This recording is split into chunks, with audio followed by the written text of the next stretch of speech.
bucks. Hush your mouth, baby, you knocking me out. You're my kind of woman, you know what it's all about. When you say sweet things that ring all in my ears, when you say the sweet things that ring all in my ears, you got me on the run, honey, I can't resist. Tell about it, Jimmy.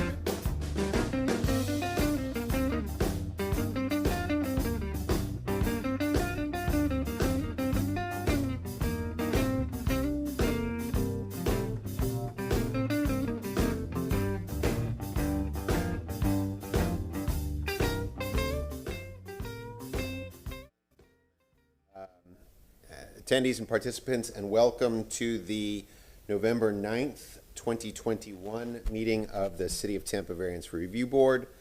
From my left, the members of the board are Una Johnson, Brett Feldman, Aaron Murphy, Lynn Hertak, Sam Decker. also in attendance this evening, we have Simone Savino from Legal. From Development Coordination, we have Jane Madu and Eileen Rosario. Do we have anyone from Natural Resources here this evening? Does not look like it. Okay. And no need for transportation this evening either? All right. There are some procedural rules you need to follow. Due to the COVID-19 pandemic, please adhere to safe social distancing as set within the room. Please maintain wearing facial masks at all times. When your case number and petitioner name is called, please approach the podium. When you approach the podium, please state your name, address, and if you have been sworn. The petitioner and/or their agent will have 10 minutes to make a presentation, and all other persons or participants wishing to speak will have 3 minutes. And then the petitioner will have an additional 3 minutes for rebuttal if needed. The time periods as stated will be kept by the board. Any information such as pictures or plans that have not previously been submitted as part of your petition and you intend to present at this hearing for consideration in support of your petition must be individually presented and accepted by the board. After acceptance by the board, you must submit the item to staff for it to be entered and made part of the permanent record. The board bases its decision on competent and substantial evidence, which is presented and which meets the criteria required by the city's Code of Ordinances. Please be sure to clearly state your hardship criteria during your presentation. A majority of the board is needed to approve your variance. A variance granted by the board will be only for what is shown on the site plan and will be in compliance with any other terms and conditions stated in the approval by the board. All other city codes will need to be met.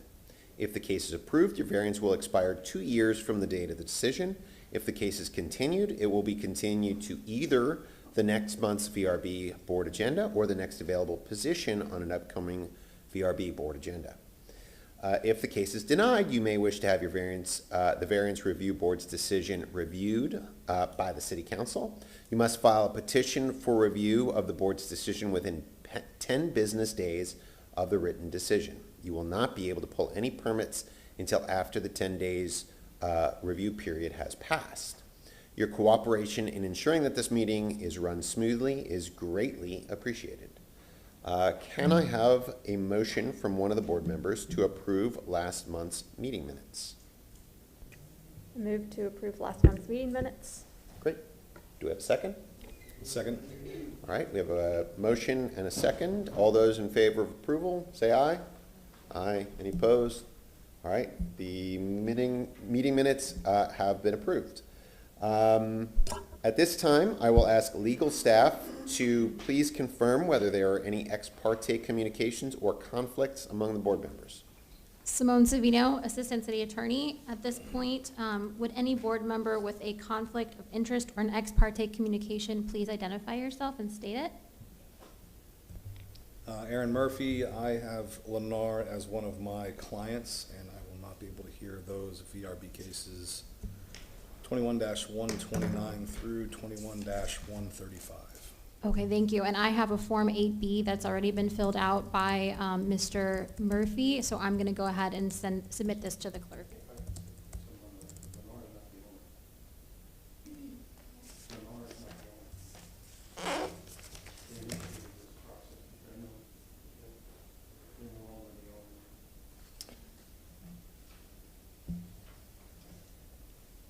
Well, do you want to vet this issue? I mean, as I understand it, Mr. Murphy, you assisted in some work on the properties? Correct, I'm the surveyor that reconfigured all the lots for that entire subdivision. In this regard, they were the applicant. I still believe that it would be appropriate for Mr. Murphy to submit the form and excuse himself for these cases. Okay, thank you. I just want to make sure you do the statement, you're not the owners. Okay, thank you.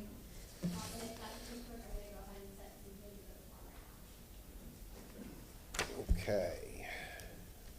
Are there any other, did we complete this process? Are we done with that? All right, thank you. Are there any changes to the agenda that staff wishes to address this evening? Yes. Good evening, Jane Madu for Development and Group Management. We have 3 cases who have submitted affidavits for agents. So that will be VRB 21-102, VRB 21-109, and VRB 129 to 135. Those would have be represented by agents. And then we have VRB 129 to 132, additional letters for opposition, and a suggestion letter were sent into the department. And VRB 127 has support letters that were sent in. Okay. And have those been placed in the record? They would be put When? in record after this meeting. Okay, all right. Oh, and additionally, sorry, VRB 129 to 135 has a revised site plan, so that will be distributed at the time the case is presented. Okay.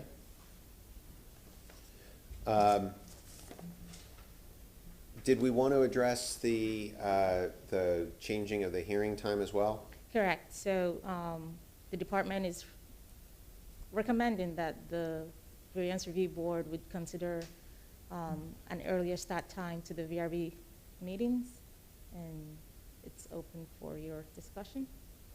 Okay.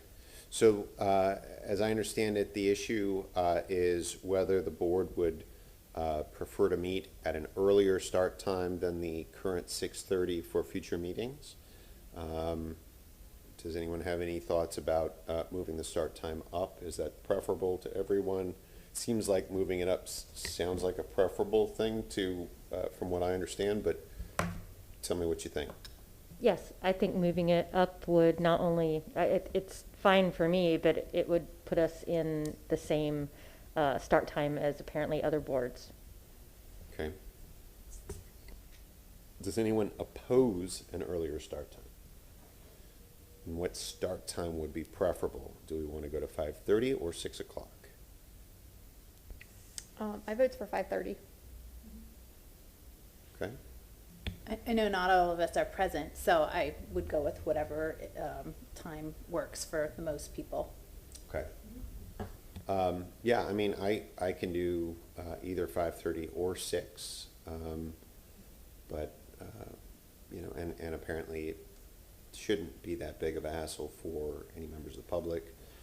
Do you want to say, do you want to move it up to 6, and if that works, move it earlier, or do we want to go straight to 5:30 at first? I say let's go straight to 5:30 and see what happens. Okay. I just want to confirm that any applicant that is planning on 6:30 for the next at least few boards, if they show up late, we're able to move them to the end of the meeting. Well, I don't want anybody to lose an opportunity. and that's a fair point. I mean, I'll kick it over to legal. I mean, we have a month's notice between now and next one, but if you want to make the start time 5:30 starting in January, we could do that. Correct. I'd have to call upon the department or the clerk to confirm what notices have already gone out for December. Okay. Because I'm not aware of what's previously been mailed. Has anything been mailed for December? I have received some notices for December. So, yeah, some people have gone noticing. It might be best to push this to January. Okay. in the abundance of caution, you don't want to act outside of what other people have already noticed for. Right. So the recommendation would be to set it out further, the new start time out far enough so that those who are going to become applicants are aware of the time that the board will now Okay. meet. Would you recommend, if we vote and approve a new start time, would staff and legal recommend starting in January or starting sometime subsequent to that for? I'm going to defer to the department for that, just because I don't know what the timeline is for people who are projecting. Right now, and I would say January would be a good time to start, Okay, because none of the applicants for January have sent out notice, and so that's something that they can accommodate. all right. I know we're missing 2 board members this evening, so why don't we do this? Why don't we vote that on a 5:30 start time for January, and we can always revisit this discussion at our December meeting and reconsider it if our 2 missing board members decide that they would like to chime in on this issue. Dave and Dustin. Yeah, Mr. Farrell and Mr. Pastor are both missing this evening. So, okay, does somebody want to make a motion then to move our start time up to 5:30 for the January meeting, to be reevaluated in December if need be? Also move. Great, do we have a second for that? Second. Okay, all those in favor of moving the start time for the January VRB meeting up to 5:30, to be revisited if necessary in December, say aye. Any opposed? All right, there you go. Do you want to do the swear-in? Ms. Madhu? Or, there you go. Ms. Rosario, you're in charge. Fire away. Everyone, please raise, please stand. Please raise your right hand. Do you solemnly swear or affirm that the testimony that you're about to give today is the truth and nothing but the truth?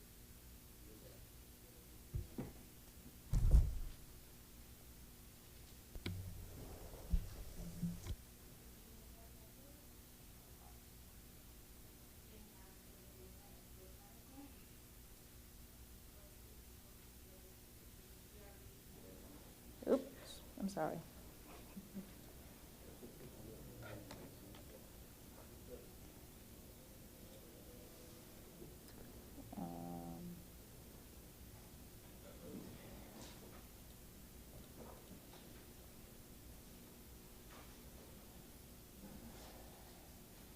I apologize, I have the wrong presentation, so I will use the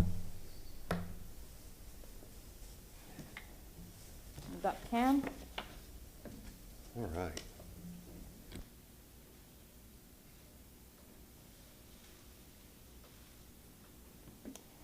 So the first presentation tonight is VRB 21102. This is addressed at 3615 West Halcon Street. It is zoned RS50. And the request is to reduce the rear yard setback from 20 to 16.3 and the west side yard setback from 7 feet to 2.4.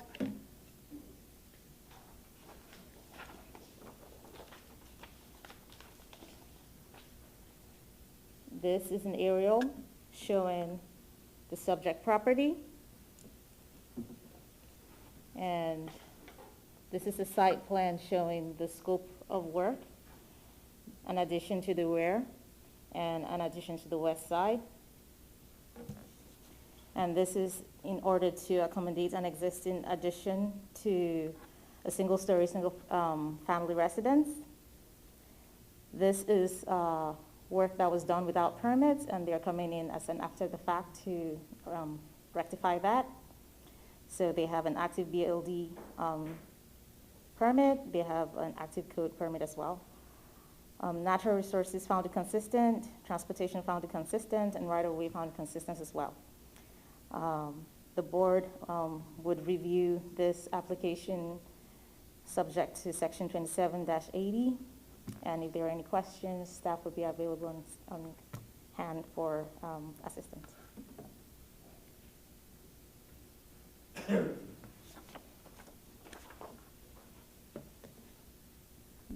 Okay, is the applicant or the applicant's agent present? Come on up. You have, please state your name, your address, and confirm for us that you've been sworn, and then you have 10 minutes to make a presentation.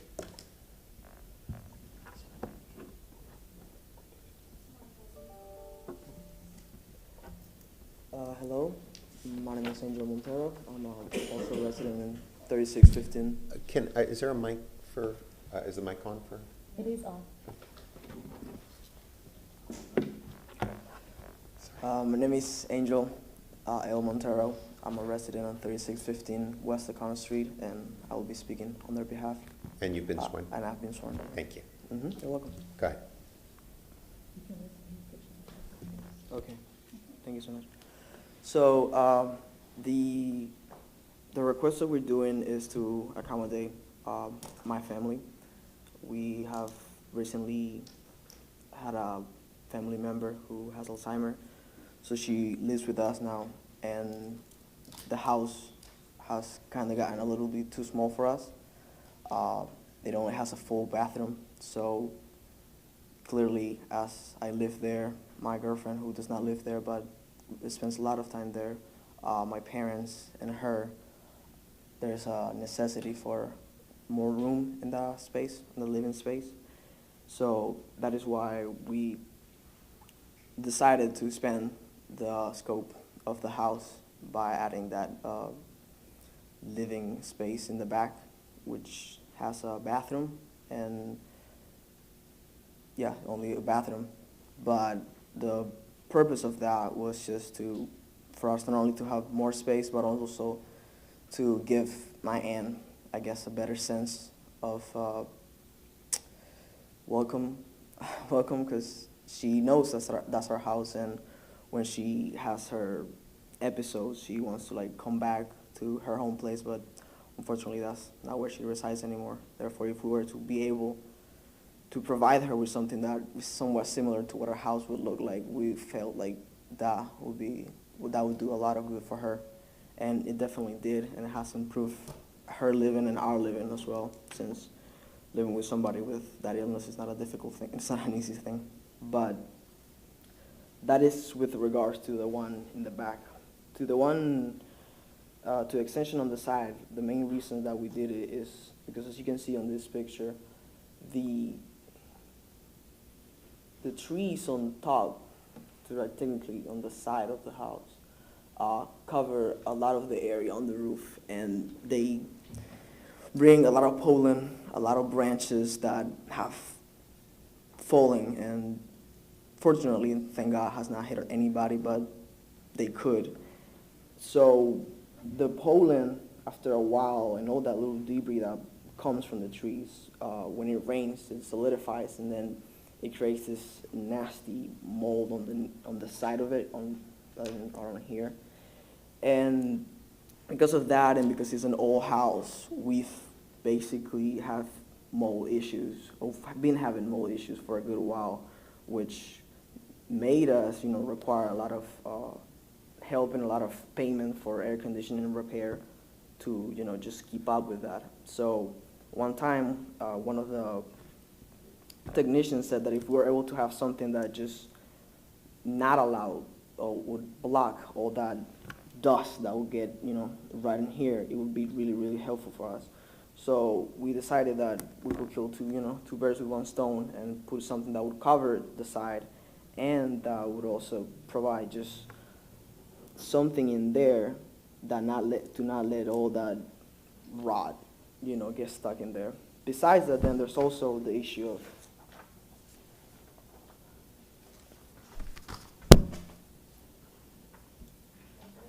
not in the picture, but there's an issue of squirrels, and there's been occasions where those squirrels have gotten through like the softer parts in here and here, and they've just been, I don't want to quite say infested because not, it's too strong of a word, but I've noticed them inside of the roofing and the ceiling of the house, and that is a big concern for us because all of the health concerns that having a rodent like that would, bring to a house.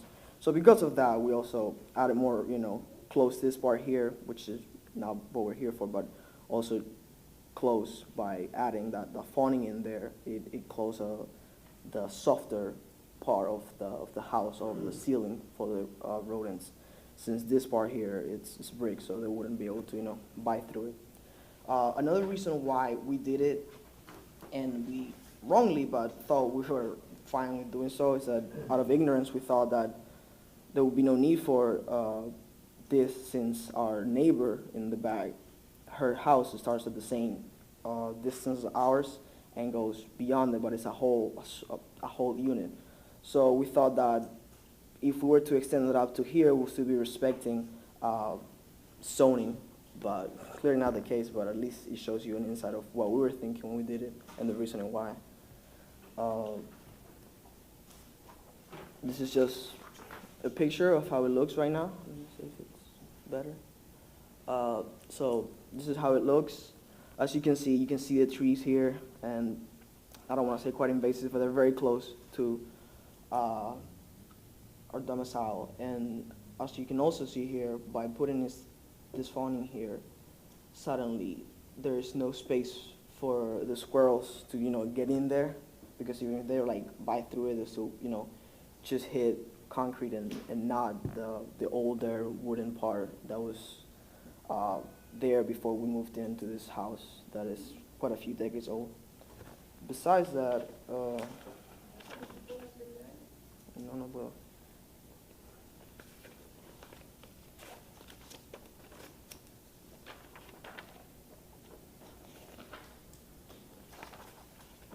I mean, there are more pictures, but they're not here. Is there any way I could show it send it anywhere? Well, do you have the pictures on your phone? Do you have the pictures? I have a picture on this laptop, yeah. Okay, well, you can put it right onto the Okay. onto the overhead projector. Sure thing.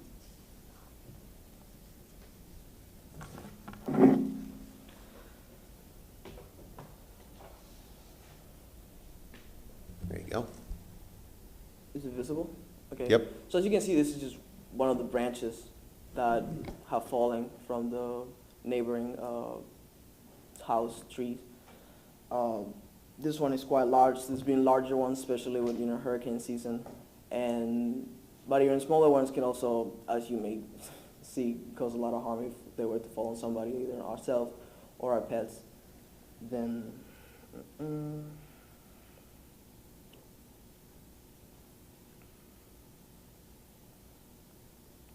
This image here shows the rodent issue I was talking about later, the squirrel right in there. They get through there and get inside of the ceiling. So that's just on the one side. But on the other side, they do the exact same thing.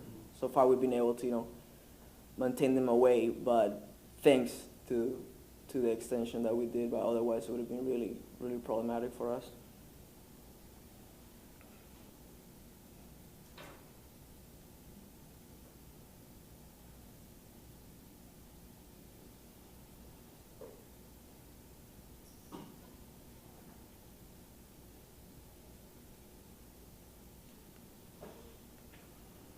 Yeah, and I think that's all I have. Okay, that concludes your presentation then? It does. All right.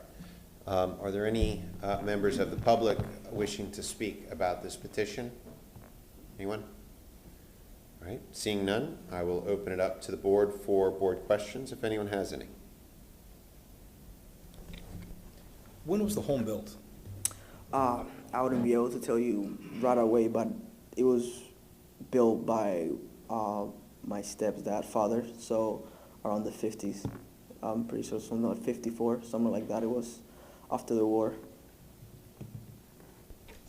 And it was originally a 3-bedroom, 1-bath, 2-bedroom, 1-bath? Yeah, three bedrooms, 1 full bath, and then a half bath, just with a toilet and a sink. That is attached to my parents' bedroom, so of course it would be kind of hard to just, get through there for when either me, my girlfriend, or my aunt needs it. So needless to say, it was pretty, I mean, for today's standards, a relatively small place, especially to house you, your parents, and your aunt. Correct. Thank you. No problem. Does anyone else have questions? And what is in the addition now? I know you said that there's a full bath. Is that it?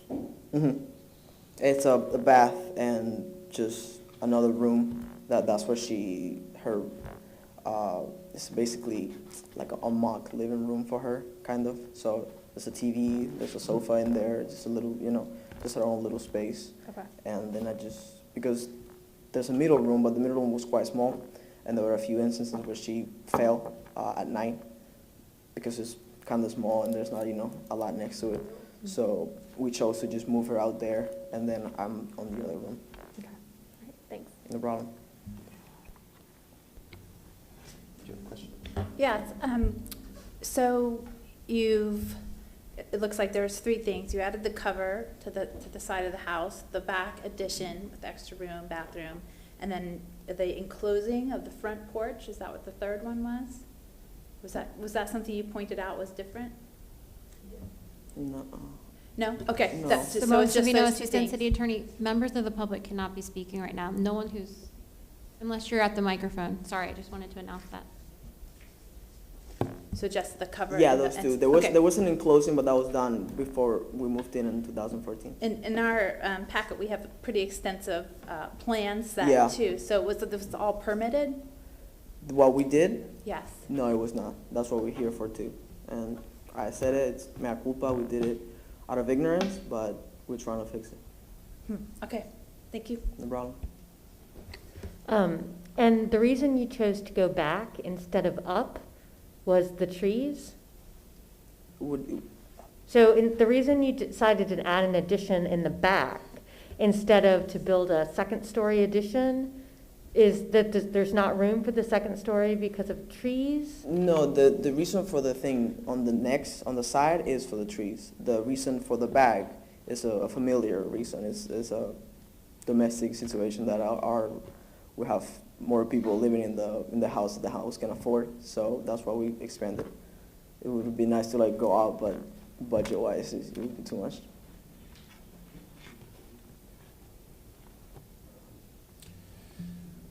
All right, why don't we do this? Do you have a copy of the plan sets that we have? Do you have that access to the set of plans that shows the layout? I can look it up on Okay. the website. I just want to be able to understand, to dovetail into Ms. Johnson's question about what work was done and what wasn't, because when staff showed us a presentation, they showed us a topographical survey, and I just want to be able to identify which work was added and which work was not.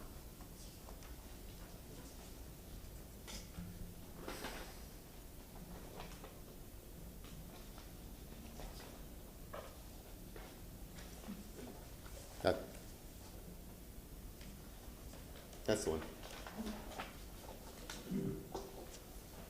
There you go. Slide it down or down a little bit. Perfect. Okay. If you would, Mr. Montero, would you point to the additional part? It's the piece in the back for starters, right? Correct. So it says that chunk in the back with the dining, living room area. Mm-hmm. Okay. All of that in the back was added on, including the bathroom? Yeah. Okay. And the open porch, you simply put a cover over that on the side? Correct. But yeah, on this side over here. Okay. Now that open porch that existed previously, is that correct? But not covered, just open? Mm-hmm. All right. And was it paved beforehand? Do you have pavers out or something like that earlier, before you covered it? Yes, as we did it. Okay. Wait, say that again. It had pavers before you put a cover on it, is that correct? Pavers, as in did we pave that side? Before you started doing the work, the unpermitted work, Mm-hmm.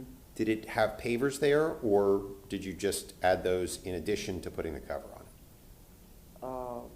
I still can't get it, I'm sorry. Sure.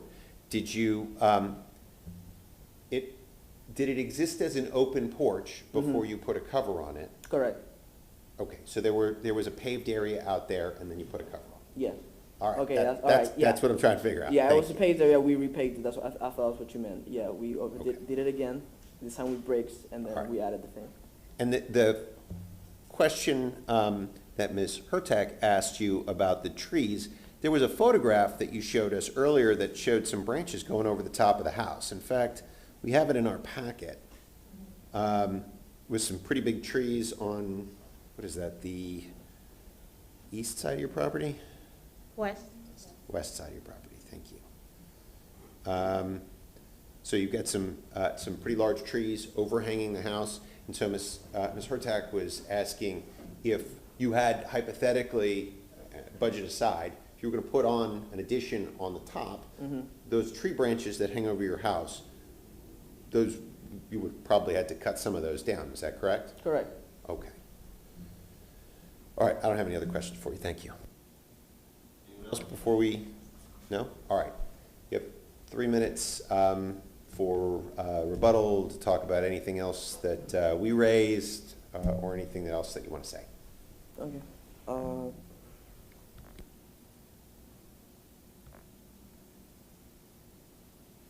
Yeah, I'm good so far.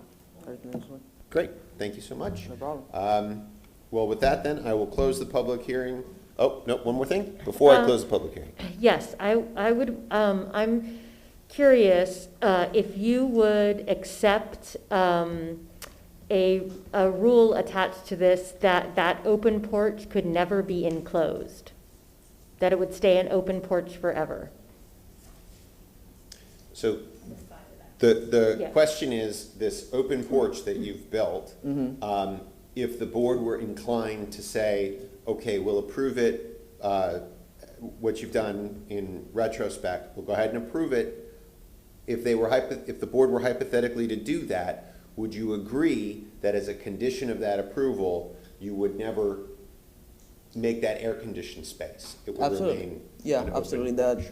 The intention of that porch was just to, as I said, protect yourself from the animals around and just from the flora and the fauna of the place, from the branches and trees. We're not expecting to make it an air-conditioned space because we like, being outside, and it's good for her to, walk her around, and for my parents to get smoking cigarettes. It's a good place that we live there, and we use it as such. We do not intend to just expand it as a livable place. Okay. So, given that we just asked another question, do we need to go back to just offer another rebuttal, or are we good? I think you opened it back up, so you have to follow the procedure from here. Given that we just asked you another question, should you choose to have any more rebuttal time, it is open to you. Otherwise, we'll go ahead and close the public hearing. It's up to you. Thank you. I do not wish to continue with the rebuttals, and I'm good for now. Terrific, thank you. All right, I will close the public hearing and open it up for board discussion and/or motion. Simone Savino, Assistant City Attorney. I just wanted to provide the board with the reminder that this is a request for 2 variances. So there must be 2 motions, or excuse me, 2 variances must be approved with your motion. Thank you. Okay, so does anyone have a motion that they would like to make, or does anyone want to just start the discussion if you're not ready to make a motion? I'd like a discussion about that. The side yard enclosure is a good point to, not have it be allowed enclosed. My biggest thing is just access around the house for just safety, and I just believe everybody should be able to move around their residence for many reasons. Would that also include screening? I'm just trying to figure out a way, if there is a way somebody can walk around or. So typically, when we put a condition that it never be enclosed, screening is not prohibited. It's just merely a distinction between air-conditioned and under-conditioned space. But as it stands, there is still 2.4 feet of space around the side without any, even if for screening.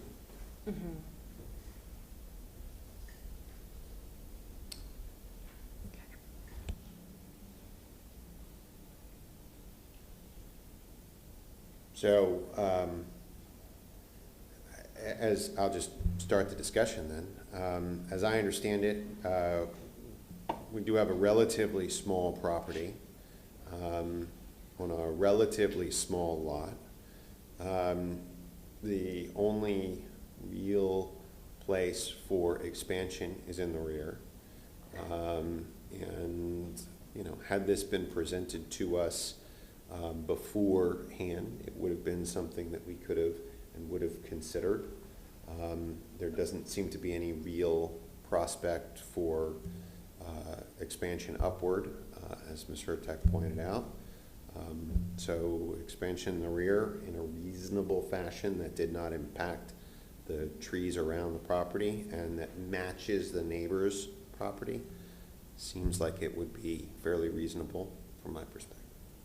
But the chair cannot make a motion, so that's my discussion, and I'll leave it from there. Does this require two motions? These No, motions? I think it only requires one motion, but just need to make sure that we're approving both variances in the process, unless, yeah. So, and Simone Savino, Assistant City Attorney, if the board were so inclined, you could bifurcate your decision, therefore making two separate motions, but you could also combine them if you were approving both. Almost said that, but didn't feel like opening that Okay. door. There you go.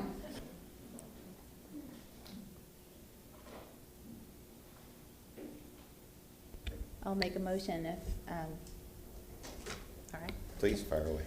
So I move that the variance request for case BRB 21102 located at 3615 West Tacon Street is depicted on the site plan presented at the public hearing for a reduced rear yard setback from 20 to 6.3 feet and a side west yard setback from 7 to 2.4 feet with the following conditions: that the side yard canopy structure will not be enclosed in an air-conditioned space. With that said, variance as conditioned be granted based upon the applicant presenting competent and substantial evidence in the record and at this public hearing of an unnecessary hardship or practical difficulty when considering the 5 hardship criteria set forth in 2780 of the city code. Specifically that the backyard encroachment matches the other residential house. There's still plenty of room. It was built in a time that created very small residences, and it was difficult to improve upon. Okay. We have a motion to approve. Do you have a second? I'll second with an amendment that the rear yard setback be reduced from 20 feet to 16.3 feet. I think there was a typo in our little packet. Very good, yeah. Okay. Do you accept that amendment? I accept. Absolutely. All right. So motion and a second. All those in favor, say aye. All those opposed? Your motion, your application is approved. Thank you. Have a good night. You as well. All right. BRB 21109. And we're back in business, so. The next case before you is VRB 21109, and the property owners are William and Anne Marie Davis. They would be represented today by their agent, Jamie Meyer. And this property is addressed at 2410 West Walters Avenue. It is zoned RS60, residential single family. The variance request is to reduce the side yard setback from 7 feet to 2.3 feet. And this is in order to construct a second-story addition over an existing single-family residence. This is an aerial showing the subject property. And this is a site plan showing the existing structure and what would be the potential new setback to the west side. These are pictures of the house showing the side where the setback request is being sought. pictures from the rear side of the house and from the side as well. The board would consider section 27-80 in the determination of this application. If you have any questions, staff will be available on hand. Okay, applicant and/or your agent, come on up and please give us your name, your address, and confirm that you have been sworn for us, please. Good evening, Jamie Mayer of the law firm Hill Ward Henderson, representative of the applicant. My address is 101 East Kennedy Boulevard, and I have been sworn. I do have a PowerPoint. If I'm able to load that, would I be able to do that? Worst case, I can show it on the Elmo, but it goes a little easier if I can. Thank you.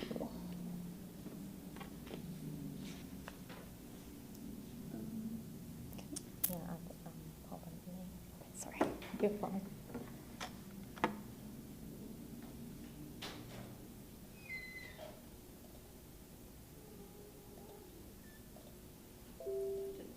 No, you're fine. You wanna put it in? Thank you.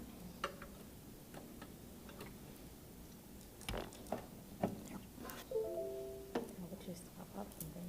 Perfect, thanks.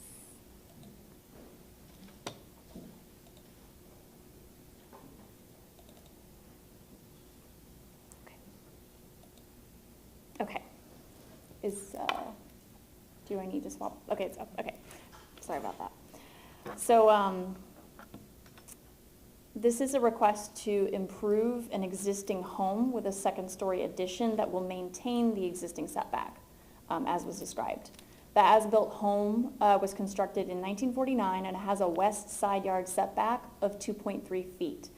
That's a 4.7-foot encroachment into the 7-foot setback that's required by the zoning district. This request won't change that existing condition. It will maintain it by building vertically. Just to reiterate the timeline, the lot, according to the property appraiser, was platted in 1924. The house was built in 1949, and the applicants, Mr. and Mrs. Davis, purchased it in 2013. Again, here are photos of the existing as-built structure that you saw, and then one from the rear. These are two angles of the west elevation, which is the elevation that currently encroaches into the side yard setback. So the proposed addition is going to go on the flat roof portion that you can see in those photos, directly atop and flush with these existing walls. Here's an overhead view. The portion that's circled in yellow is the flat roof area where the addition is going to go. As you saw from the front elevation on a previous slide, which I can show again if necessary, this is on the east is not an enclosed garage. It is a carport with a pitched roof, and that's the area where the access drive and the stacked parking area is. So the east side of the house cannot be expanded into because that access, of course, is necessary. And in the rear, there's an existing pool and deck that was built in 2001 prior to the applicants purchasing it. And there's also, as you can see, a significant tree canopy that forecloses, together with the pool and deck, forecloses the ability to expand rear. So the existing flat roof is the only area that can be added to in a structurally sound and aesthetically consistent way. Here are what we're proposing that's circled in blue, and maybe it's a little difficult to see on the screen, but that area, it's narrow, it's a 4.7-foot area that the house as built extends into the setback. So the area that's circled in blue is the only portion of the proposed addition that triggers the variance request. Everything else is outside of the setback, but because the existing structure is within it, and that's not going to change, in order to build a structurally sound addition, it has to be within what's already in the setback. This is an overhead of the similar concept. On the left, the hatched area, that little rectangle in the bottom portion of the house that I've got the arrow pointing to, that is the portion of the second floor addition that is going to be within the existing encroachment into the setback. And on the right is the entire strip of the existing house that already is within the encroachment into the setback. Structurally, the walls of the proposed second floor addition are going to be affixed to the foundation by way of being built on top of the existing load-bearing walls. Especially in high wind conditions, it's critical to have the walls anchored to the foundation. And also aesthetically, as you saw from the elevations, the proposed addition is going to be aligned with the existing windows and walls. The practical difficulty faced by any addition to this home is the existing siding and layout of the home in relation to the property. I showed you the existing conditions and the layout of the site. The home encroaches into the setback, and any addition on that flat roof area, which is the only area that is ripe for an addition, is going to trigger a need for a variance. Because as explained, structurally, the second floor has to be built on top of those existing walls. None of the conditions that caused this practical difficulty were created by the applicant, and owner of this home cannot improve it without triggering the need for a variance, and the applicants bought the home as it is. Granting this variance will not injure anyone's rights. It doesn't change the existing setback, it doesn't expand it, it doesn't increase the encroachment. Our adjacent neighbor on the west, the one who is on the side that the variance is proposed on, is in full support of the request. We have copies of that letter to submit to the record, but I have it up on the screen for you as well. He wrote a very nice letter supporting the applicant as great neighbors, stewards of their own property, and of the request itself. The variance requested is consistent with the code and the comprehensive plan. It facilitates preservation and maintenance of existing building stock, it preserves the neighborhood character, and it certainly does not negatively impact it. It promotes a continued residential character and enjoyment of property. And finally, allowing this variance results in substantial justice being done, because without it, the opportunity to add to the home is foreclosed, and a reduced side yard setback doesn't impact or change the character of the neighborhood at all. In sum, this is not a variance request to expand into the setback, but a request to maintain an encroachment that exists and has existed for 70 years. What we're proposing is the only structurally sound and aesthetically consistent way to improve this house. Absent a variance, that ability is foreclosed. So we respectfully request that this variance be granted, and myself and the architect and builder are here to answer any questions. Thank you. All right, thank you very much. I assume that concludes your presentation? Yes. Are there any members of the audience who wish to speak about this petition this evening? Mr. Michelini, you're coming up to talk to us? Yes, sir. All I'm an adjacent property owner at 2407 Sunset Drive, and I believe that they've already pointed out that this subdivision was platted in 1925, actually 1924 and 25. And the houses that are in there, I don't think, probably more than about 90% of them do not meet current setbacks according to code. So you frequently encounter issues regarding additions and modifications to the existing homes. And my home, for example, doesn't meet any of the existing codes regarding setbacks. So I think that their request is appropriate. And the driveway that exists on the west side provides an additional buffer and separation from the adjacent home. So by granting this, you would not be infringing upon the rights of the property owner to the west, who would be the most easily affected by the granting of the variance. So I think that it is appropriate for you to request and approve this variance, and I'm here to support them. Thank you. Steve, sorry, Simone Savino, Assistant City Attorney. I don't believe you stated your name. Steve Michelini. Okay, thank you. That was my fault, since I stated your name. Yeah. All right, anyone else in the audience wish to speak? Seeing none, I will open it up for any questions from the board. Does the board have any questions? Looks like you've answered all of our questions. You have 3 minutes for a rebuttal if you choose to use it. No, thank you. Okay. Well, with that, I will close the public hearing and open it up for a motion from anyone from the board. I'll make a motion.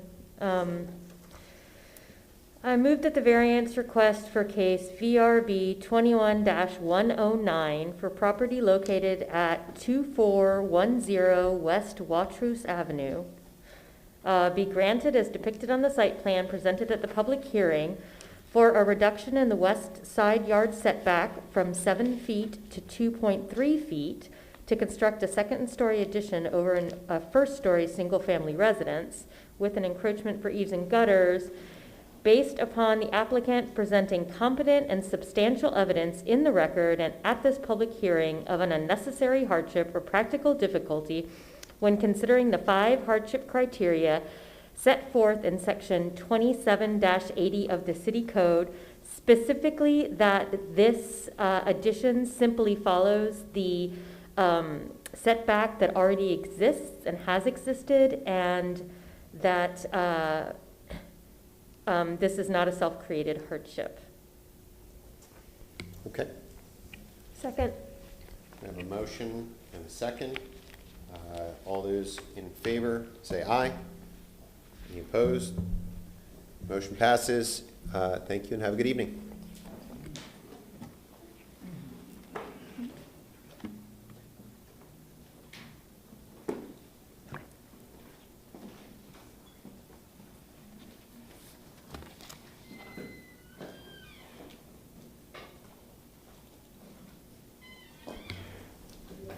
All right, whenever you're ready, 21112.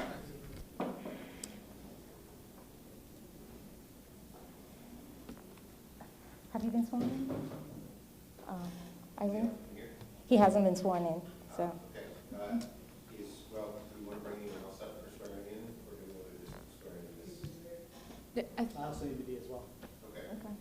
All right, Yeah. if you plan to speak, stand up, let's get you sworn. Please raise your right hand. Do you solemnly swear or affirm that the testimony that you're about to give today is the truth and nothing but the truth? Thank you. You may have a seat. Okay. The next case before you is VRB 21112. The property owner is Elisa Mariscal, and the applicant is Renee Mariscal. The property is addressed at 3305 West Dewey Street. The variance request is to reduce the front yard setback from 20 feet to 19.6 feet and reduce the side yard setback toward the east from 7 feet to 3.5 feet. And this is to accommodate existing additions to a single-story single-family residence. This is work that was done without permits. Natural resources found it inconsistent, and right-of-way found it inconsistent as well. For natural resources, the comments were in relation to the green space provision and the trees on site. Right-of-way had comments about a utility easement that had some structure within the easement. The code section in reference is section 27-156, and it shows the setbacks. The district setbacks are 20 feet in the front, 20 in the rear, and 7 on the sides. This is an aerial showing that property, the subject property, highlighted in orange dotted lines. And this is a site plan that the applicant has provided showing the proposed additions to this structure.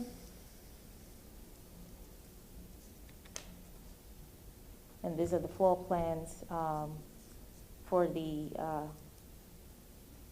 addition. There's a picture showing that front addition. The board would consider section 27-80 in its determination for this variance request. If there are any questions, staff will be available on hand. I have a question. You stated that this case, they didn't have any permits, is that correct? Correct. I just noticed in the response questions from the applicant, they claimed that the plans had been approved by the city of Tampa and they were issued a permit. Was there certain permits accepted and not, or is that just a false? Well, I believe that they had done the work without permits and then went in to get the permits. However, because they are not meeting the requirements, they are here for the variance. Okay, thanks. Okay, applicant, you want to come on up, state your name, your address, and confirm for us that you've been sworn, please. I don't know how to work that. My name is Rene Mariscal, 3305 Dewey Street. We submitted, pardon me? And you've been sworn, thank you.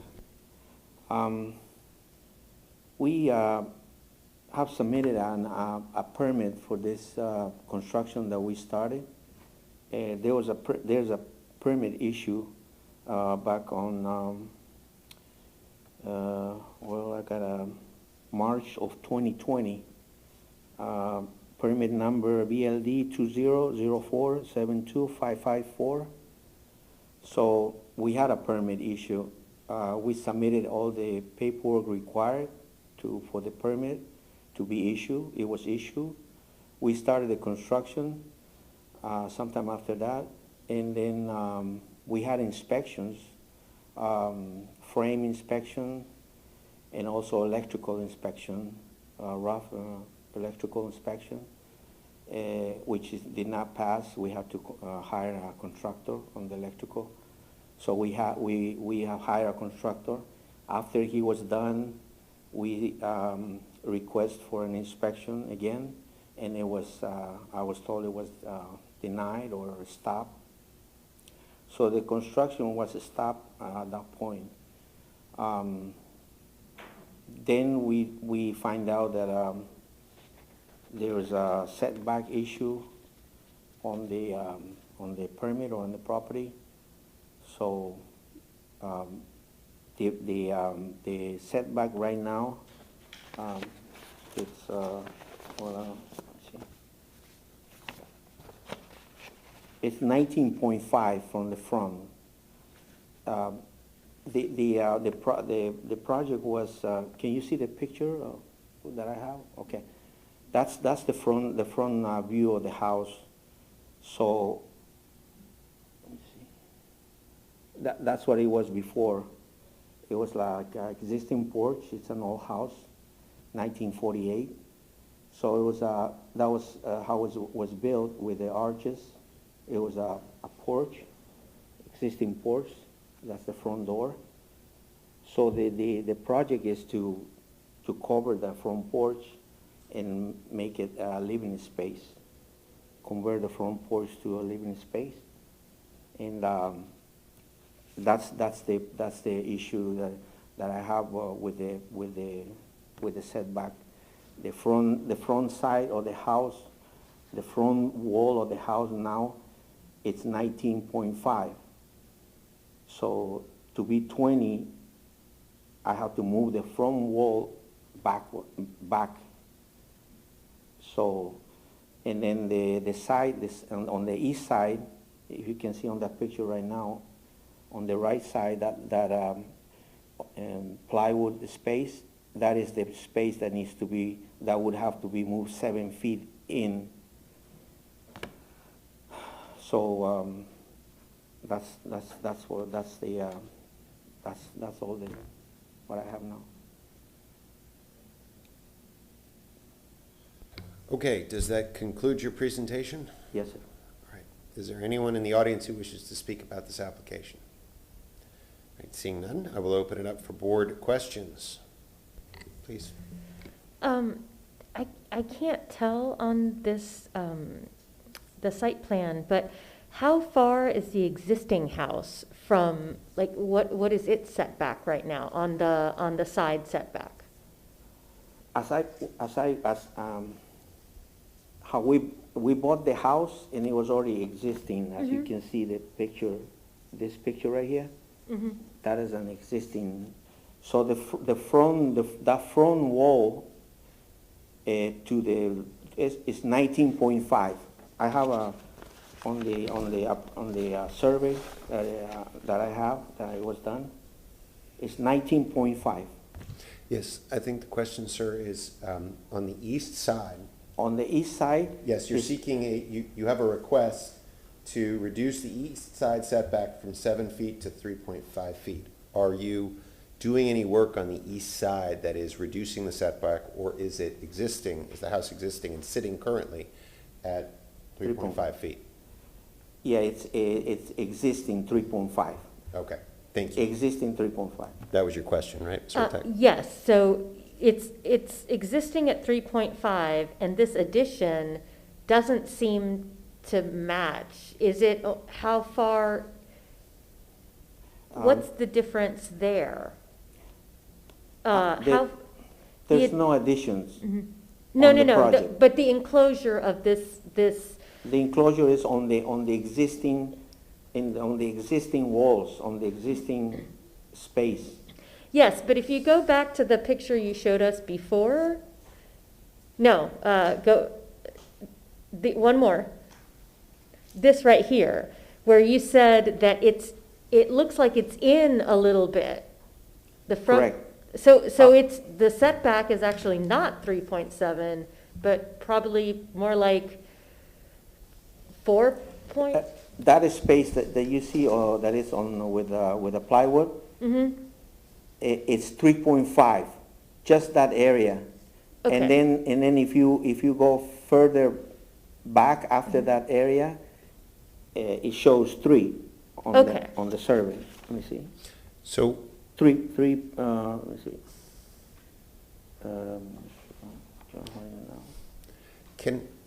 would it be okay if I asked you a clarification question? Yes, sir. The only reduction that you're doing, and correct me if I'm wrong, is that you only enclose that front part of the porch, so you've really only reduced the front setback.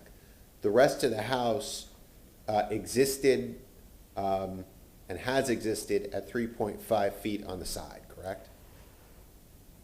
I haven't moved any walls.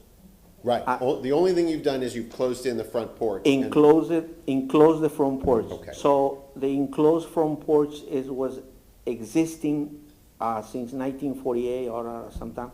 So it had 3.5 on the east side and 19.5 on the front. When did you buy this house? 2004. Okay.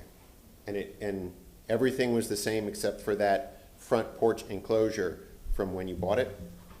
Yes, I mean, the house was, as you can see in the picture right now. Yep. It's just that I'm enclosing Gotcha. that porch Okay. on an existing setback. Thank you. Ms. Madhu, did you have something you wanted to share with us? I think it might be beneficial to see the front of that house so that you can see the scope of work. Yeah. That way you understand what the request is for. Sure. So, excuse me.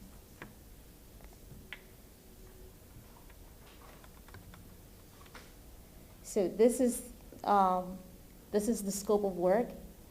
And because when it was existing as a porch, it was compliant. Yep. But now because he has enclosed it, it is now encroaching in the front setback Right. and the side setback as well. So he needs both the side and the front. Yes, he needs to vest the side setback is what's happening, right? Well, correct, because this new addition or this new The new addition enclosure triggered is- the need to vest the side. Right, and it's still Yes. not meeting the setbacks yet. Yes, okay, yeah, would have been helpful to understand that earlier, but, yes, I think we all understand that now. And the front overhang, is that, Ms. Madhu, does that require setback, or that's permissible because That's by permissible. right? Yeah, it's, Okay. we'll go by where the wall is situated. Okay, all right, thank you. Any other questions? No, all right. Sir, you have 3 minutes. If you want to share anything else or clarify anything else for us, you have 3 minutes of rebuttal time. Well, just I'd like to add that that the cost, that I already went into the cost of construction, materials, labor, and everybody, to have it like you see it right now, in cover right now. So if the variance is not approved, then I have to move this whole front wall that you see black, I have to move it back half a foot to make it to 20. So right now it's 19.5. I have to move it half a foot, a whole front, I have to move it back to comply. And then on the side, I had to move 3 feet. The wall that you saw in the previous picture with the plywood, I have to move back 3.5 feet more to make it set. So I'm just like to say that we already went into a lot of expense on the construction for me to demolish everything and then go back half a foot or 3 on the side. That's all. Thank you. Okay. Okay, thank you. If that concludes your presentation, I will open it up for motion or board discussion. I'll make a motion. I move that case VRB 21-112 for property located at 3305 West Dewey Street be granted as depicted on the site plan presented at the public hearing for a reduction of the rear yard setback from 20 feet to 19.6 feet and a reduction of the side yard east setback from 7 feet to 3.5 feet with an encroachment for eaves and gutters based upon the applicant presenting competent and substantial evidence in the record and at this public hearing of an unnecessary hardship or practical difficulty when considering the 5 hardship criteria set forth in section 27-80 of the city code, specifically that the alleged hardships are singular to the property and that this property was constructed in the mid-1900s and has encroached upon the setbacks and the approval of the encroachment on the east side yard would function to vest the current conditions, and the new encroachment is relatively minor. And for similar reasons, the variance will result in substantial justice being done when considering both the public benefits and the individual practical hardships, because both the front setback encroachment and the east setback encroachment are relatively minor when considering the overall size and location of the house. I will second with an amendment. It is a reduction of the front yard setback, not the rear yard setback. Thank you. Yep, accepted. Okay, thank you both. We have a motion and a second. All those in favor say aye. Aye. Any opposed? All right, your motion passes, your application passes. It's approved 5-0. Thank you and have a good evening. Thank you very much. Thank you.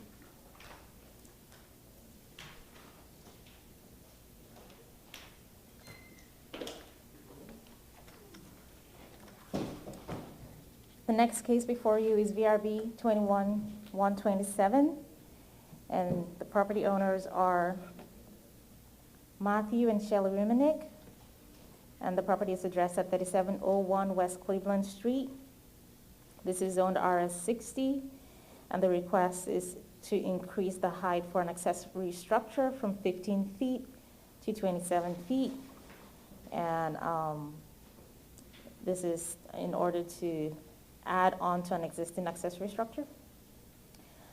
The code section in reference is section 27-290, where accessory structures shall not exceed 15 feet in height. This has been reviewed by Natural Resources, Transportation, and Right-of-Way. They found them consistent. And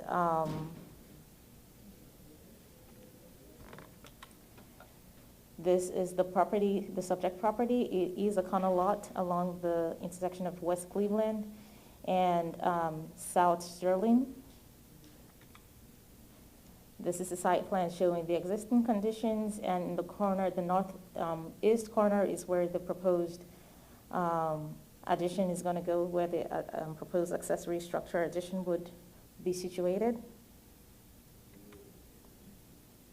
And these are the plans for the accessory structure showing that height request.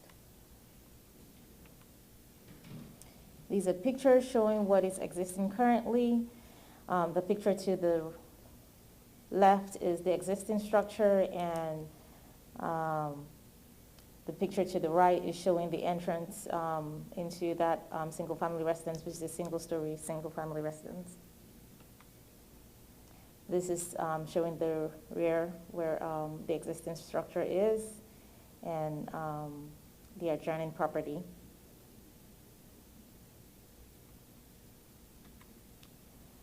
In the review of this application of this variance request, the board would consider section 27-80 in its determination. If there are any questions, I will be available.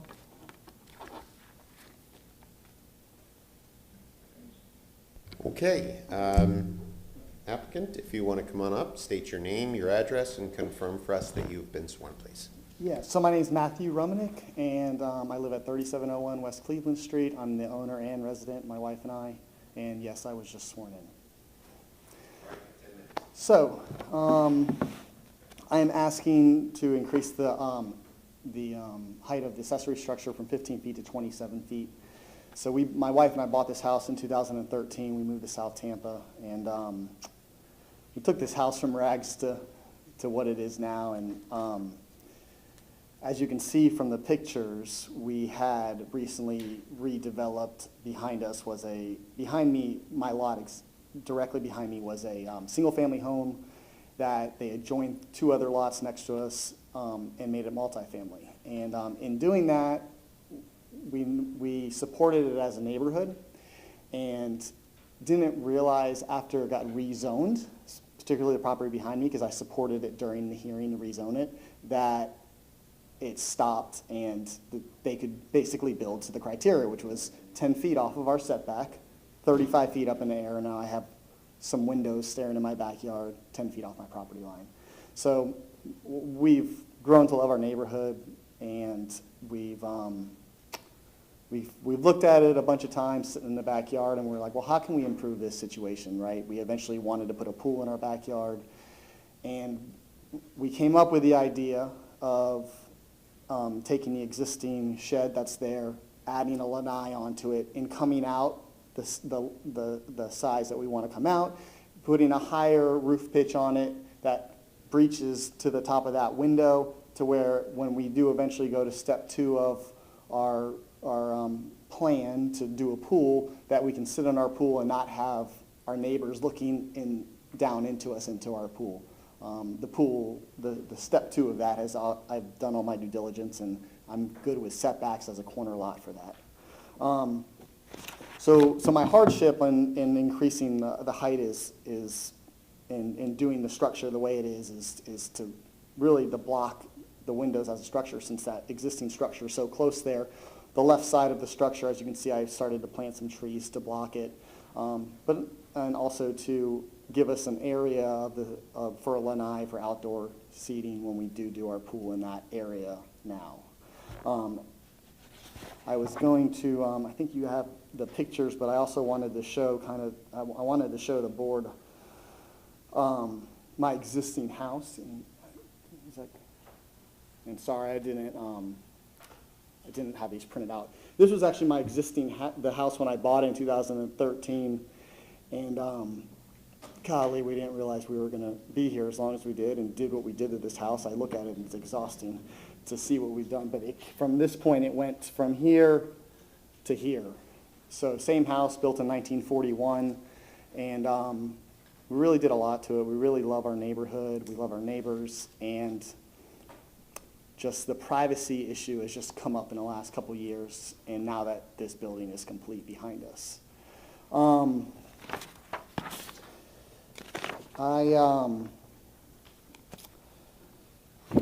I have support from the full neighborhood around us. I could have gotten a lot more signatures, but I just did my surrounding neighbors, everyone who touches my property. The 11 apartments behind that were just built behind the house, they just reached 100% capacity 2 weeks ago. So now that that's done, I did receive support from the newly elected board, with president and vice president, which is Ken Day. He's the president. He's on my signatory list. And then I also have a letter from the president of our homeowner association or neighborhood association, acting as an individual as he signed it, but just supporting it as well. So full support of the neighborhood on this. And I was going to go into the pictures, which I think you guys have those pictures on your presentation, sorry. That's the view where I would be sitting in the proposed eventual pool, as the step 2 goes into place. And so, yeah, as you can see with that 27 foot there, that I would just block those windows, not their view, because the bottom of those windows are roughly at about the same height, but at the angle, it would block it. And then going down, that's another view of it. And then sitting on my deck, that is another view.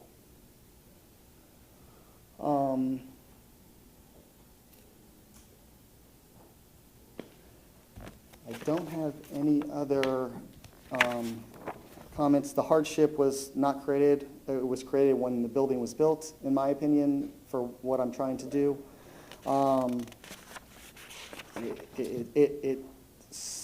It fits the neighborhood. I drive through Hyde Park and the areas, and they have these accessory structures, and I know through historical preservation, they're allowed to do that and ask for variance for that, building new. We do have a couple structures that were built. In fact, one of the original houses in our neighborhood from the original developer in 1920 has an original accessory structure in the back of the house, and it exceeds the 15-foot limit. And there's a couple other older houses. My house was built in 1941, so I would say that this addition does fit with our neighborhood, even though the code does not allow it now. That's all I have. Okay, if that concludes your presentation? Yes, it does. All right. Is there anyone in the audience who wishes to speak about this application? Seeing none. Is there anyone on the board who has questions about questions for the applicant or for staff? Going once? No one? Okay. Well, you have 3 minutes if you'd like to rebut anything that hasn't been said. No, I think I covered everything. Thank you. All right, thanks. I will then close the public hearing and open it up for a motion from anyone from the board. I have well, I guess we can't ask questions of staff now, but, You can question legal, I okay, think. Yeah, that if you have a is question. my question. Question for legal. Can we consider, I guess, adjacent properties when we analyze whether a variance is appropriate for a subject property?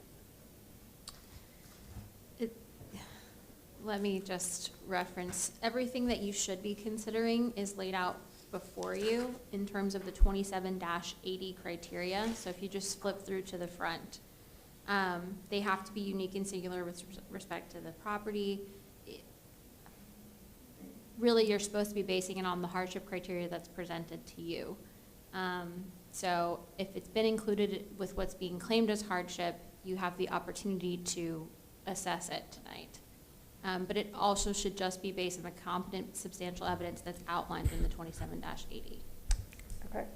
So for discussion purposes, Ms. Decker, I will say that we've often considered off-site trees. We've often considered commercial properties neighboring the property as an impact unique and singular to the property itself. All right. So. Okay. So I will just, I'm not going to make a motion. I just have comments. I am having a little bit of a hard time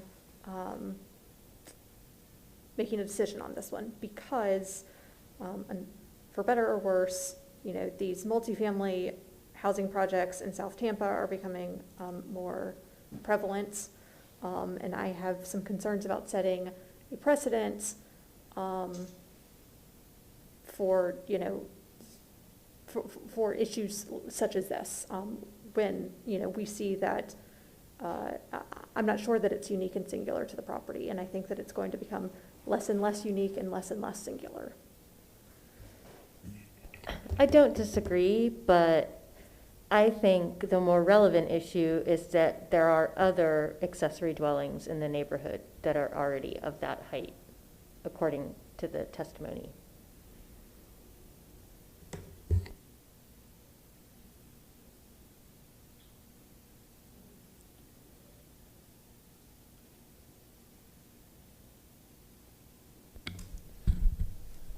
So one of the, I guess this is, again, question for legal. So the reason the height is necessary is because of the distance to the property line. Is that accurate?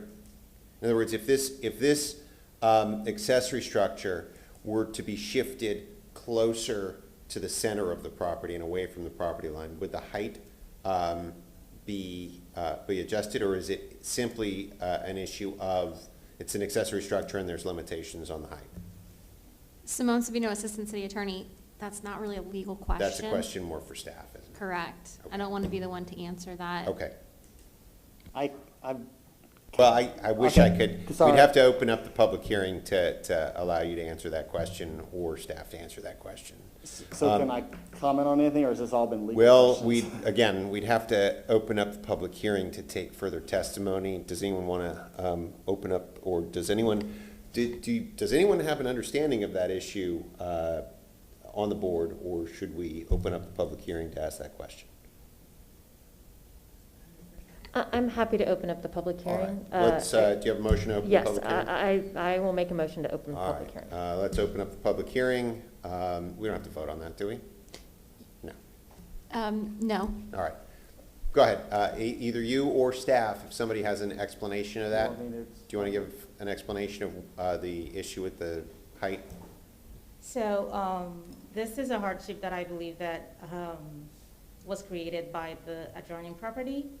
Now, because they are a PD, they're allowed to set their own setbacks. They determine what their own setbacks would be. Oh. So it's not, they don't follow the conventional, they can request for waivers.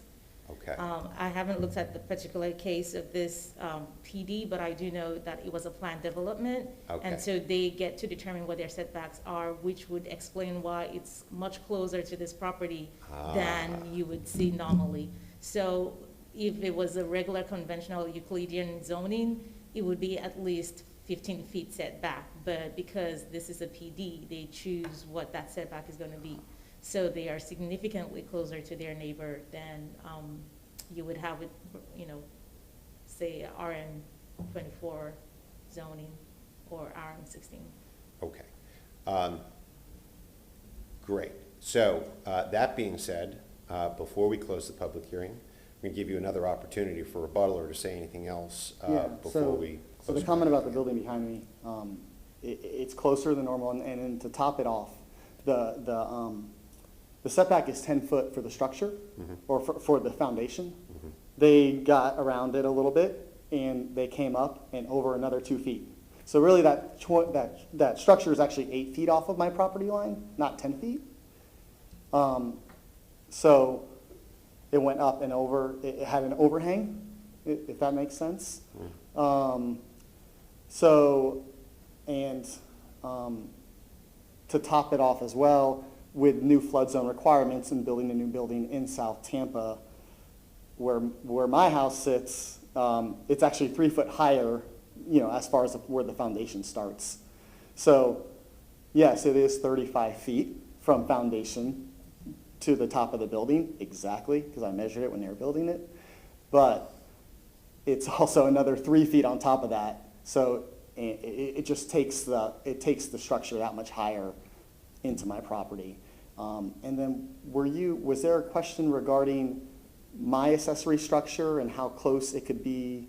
That was essentially the question I was asking, was regarding the height and the spacing, but I understand, and I don't need that question. Okay, So I don't gotcha. want to interrupt you. Go ahead, if you have.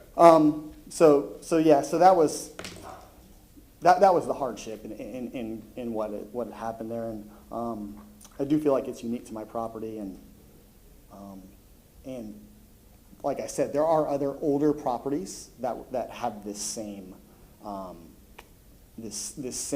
guess, code. It's above 15 feet for the accessory structure. So yeah, and the accessory structure that I'm proposing will also maintain 5 foot of clearance off of the existing structure, which that's your minimum clearance from eave to eave. So where I'm bringing that out to, it's exactly, or a little bit close, but it's right to that 5 foot mark, which meets code. So, yeah.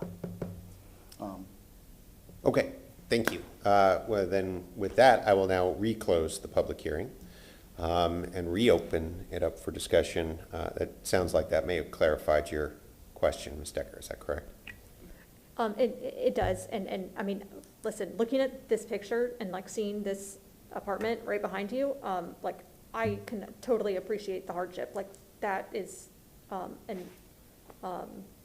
it sounds like you did not know that that was going to be the result and of the construction, and I understand the hardship. Like, that is definitely a privacy issue. I also realize that I'm a little bit more comfortable with this because, there are requirements as to green space and, the amount of space that an accessory structure can be. So that makes me feel a little bit better about, that the accessory structure is not going to be a similarly like looming structure over, neighbors to the east and the west. Did you want to make a motion? Yeah, Someone else? I can make a motion. All right, I move that case VRB 21-127 for property located at 3701 West Cleveland Street be granted as depicted on the site plan presented at the public hearing for an increase in the allowable height of an accessory structure from 15 feet to 27 feet based upon the applicant presenting competent and substantial evidence in the record and at this public hearing of an unnecessary hardship or practical difficulty when considering the 5 hardship criteria set forth in section 27-80 of the city code.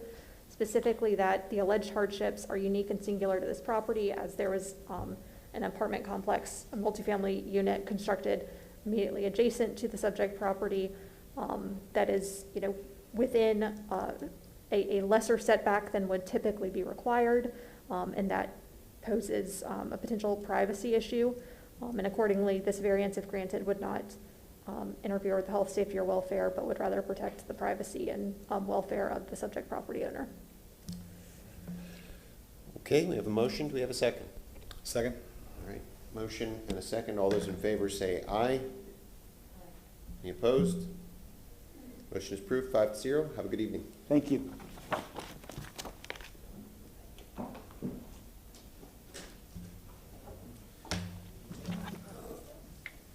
All right, Ms. Madhu, how do you want to do this? Okay, so the next several cases. Before you start, Mr. Murphy's going to excuse himself. Oh, sure.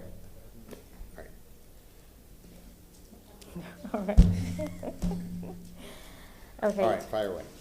The next 7 cases are identical, even though the addresses and the folios are different. The request is the same, the owner is the same, and the result of the reviews are the same. So this will be this will be combined or merged into one presentation for all 7 lots. So this presentation will be for VRB 21, 129, 130, 131, 132, 133, 134, and 135.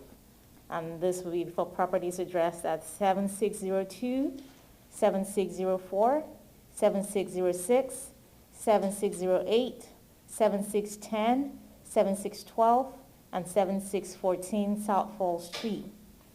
The property owner is Levin Michael B. Trustee, and he will be represented by his agent, Mr. Steve Michelini. The zoning is PD. The request here is to reduce the front yard setback from 20 feet to 15 feet. And this is for new, to construct new single-family residence with a pool. The code section in reference is section 27-138, 7I, where it says that the dimensional changes for individual lots within a larger development shall be determined by the VRB. This was reviewed by Natural Resources, Transportation, right-of-way and stormwater. Right-of-way found inconsistent and stormwater approved with conditions. They do have a revised site plan that was submitted today. I will pass copies of that out to the board.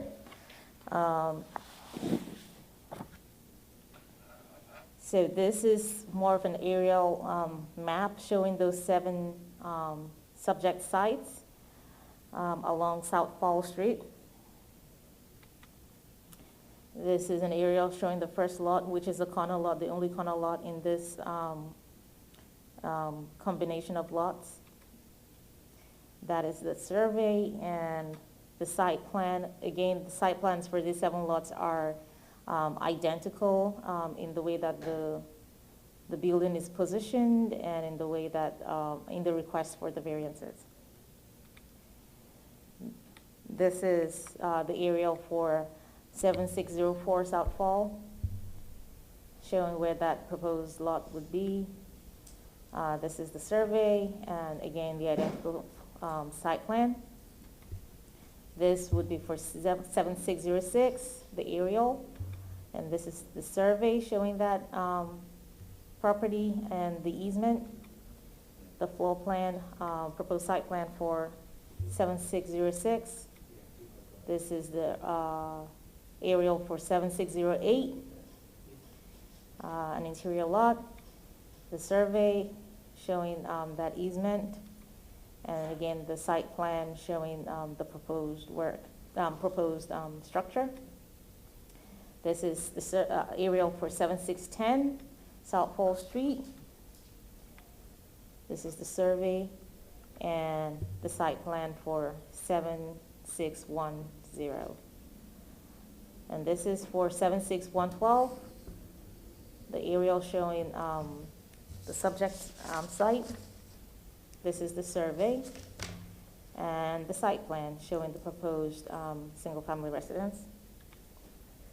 And finally, 7614 South Fall.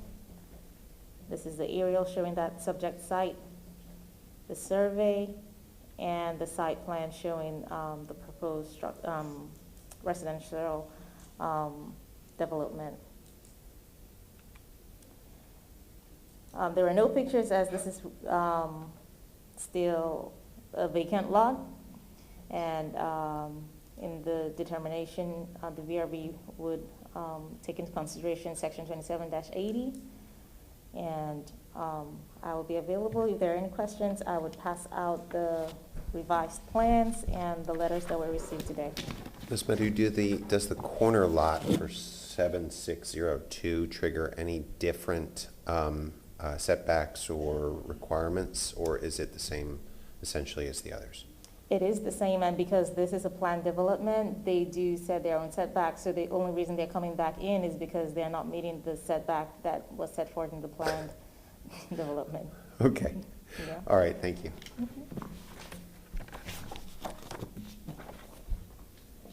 All right, Mr. Applicant Agent, why don't you come on up, state your name, your address, and confirm that you've been sworn for us, please. I have been sworn. My name is Steve Michelini. I'm representing Mike Levine, who is the property owner in this location of all 7 of those lots that are being petitioned for a front yard setback reduction from 20 feet to 15 feet. I'll wait until you have those. Yeah, I was going to set a timer for you, but I don't think it makes sense to do that in this instance, since you'd have 10 minutes for each application. So I'm going to try to consolidate it so that it's easy to understand. And take your word for that you're not going to take 70 minutes on this, no, right? sir. No, sir. Let me direct your attention to the overhead.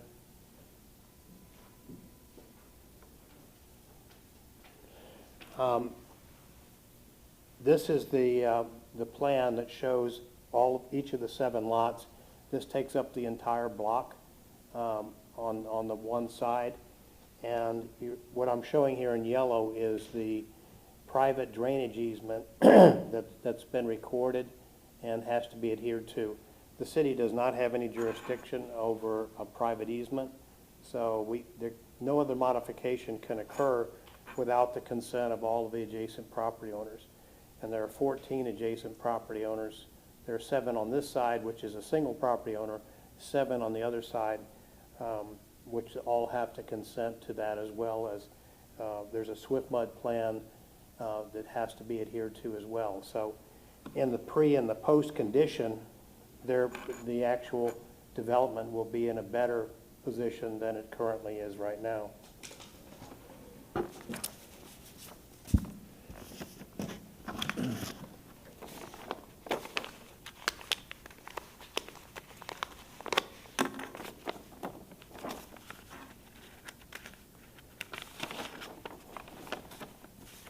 There's a fairly extensive drainage system that exists in this area, and there are north-south as well as east-west drainage and retention ponds. And I'm going to show you, I don't know if you can see that. I tried to outline the subject property, which is right here. And you can see there's a number of, well, let's see, pull this down. There's a number of drain fields that are wetland areas that are connected, as well as this entire section that runs across the bottom down here.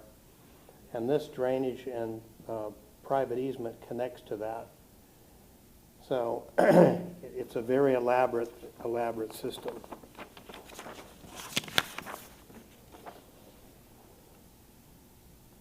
This is a photograph, a close-up showing, and those are approximations where I've drawn that in. I didn't measure them because the scales are not exact, but the green area is outlining where the existing ditch is that connects to this drainage system. This is a photograph showing the drainage system. That the easement is on this side of the property. It is not on the other side where the existing homes are.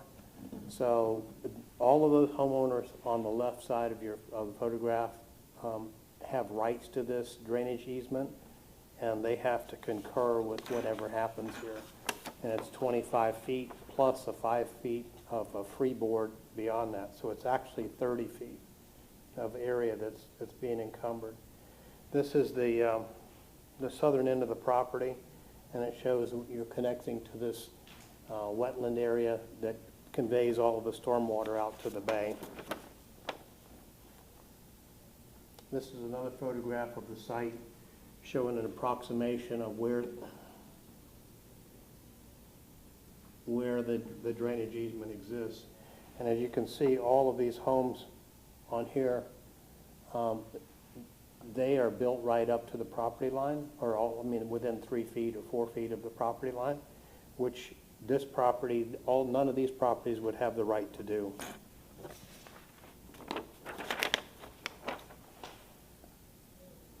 This is the corner property that you had asked about, and it's showing the 25-foot private easement, as well as it's showing you 10 feet to the rear of the building, and 5 feet of that is taken up by what's generally called the freeboard. This ditch ranges in 4.5 to 5 feet in depth. So it is very extensive in terms of its ability to convey water. And that's why you have an additional 5 feet of freeboard. And we have submitted into the record the surveys that show the changes in elevation on the properties. And I'm not sure that you can see this.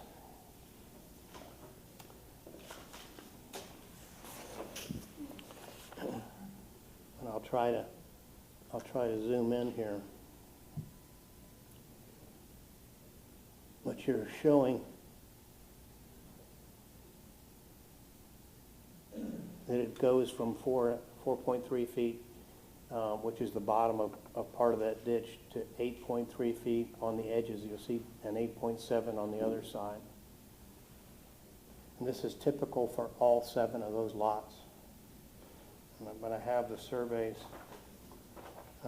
This one was 7606. This one is 7608. And again, 8 feet on the outside, 4 feet at the bottom of the ditch.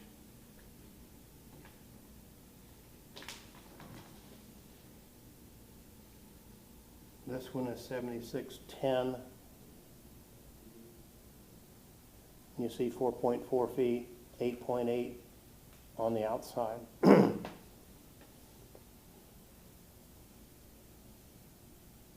This is 9.2 feet on the outside and 4 feet at the bottom of the ditch. And this one is 7612. This is 7614, 8.5 feet on the outside, 3.4 feet at the bottom of the ditch. And as this is going further to the south, so this would be the area that's connecting to that east-west wetland area that conveys the water to the bay.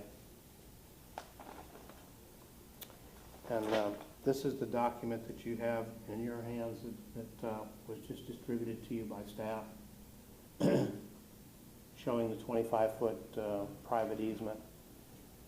And it's the 10 feet from the edge of that easement to the back of the building, and 5 feet of that is considered to be freeboard, which is the maintenance and safety area so that you don't collapse that drainage easement or the ditch.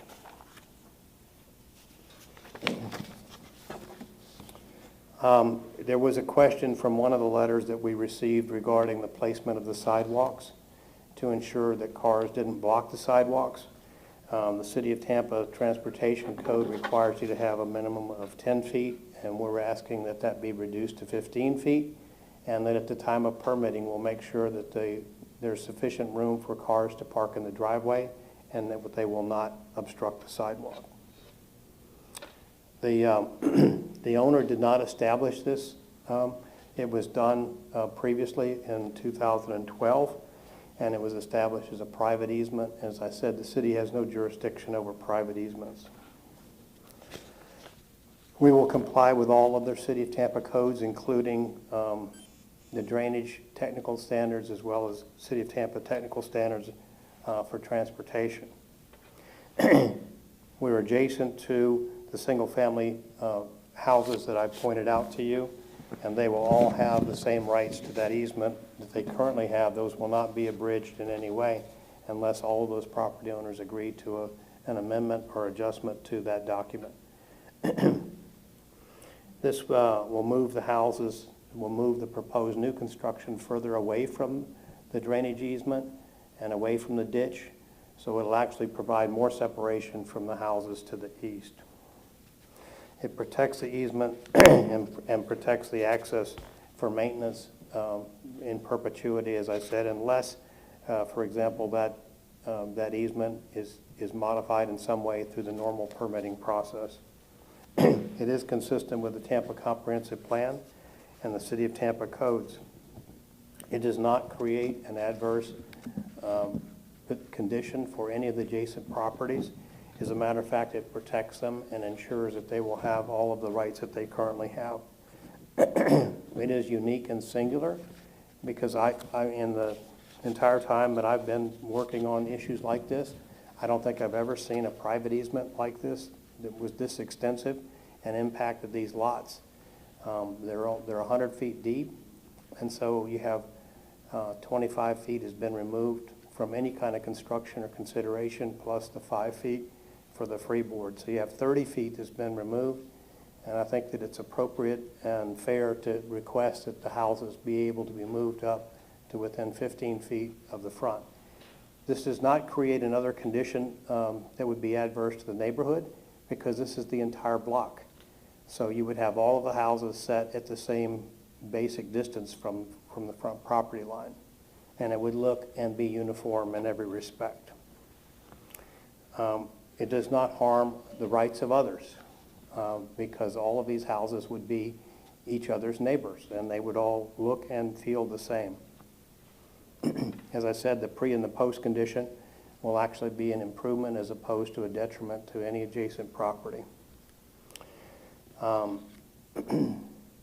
The practical difficulties are that when this individual bought these properties, that private easement already existed, and he would, as I said, he would have to have unanimous consent among all of the adjacent property owners in order to modify it. It is consistent with the Tampa Comprehensive Plan, as I said, and it does protect the rights of others and not injure them. It does not create an adverse condition regarding stormwater, drainage, or flooding, and connects to the existing system that was previously approved.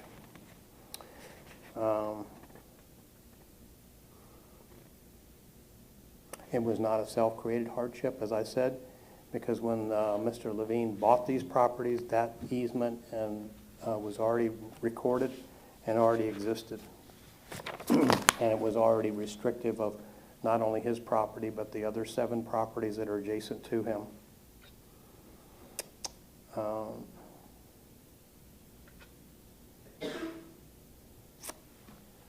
me just make sure that I've got everything here.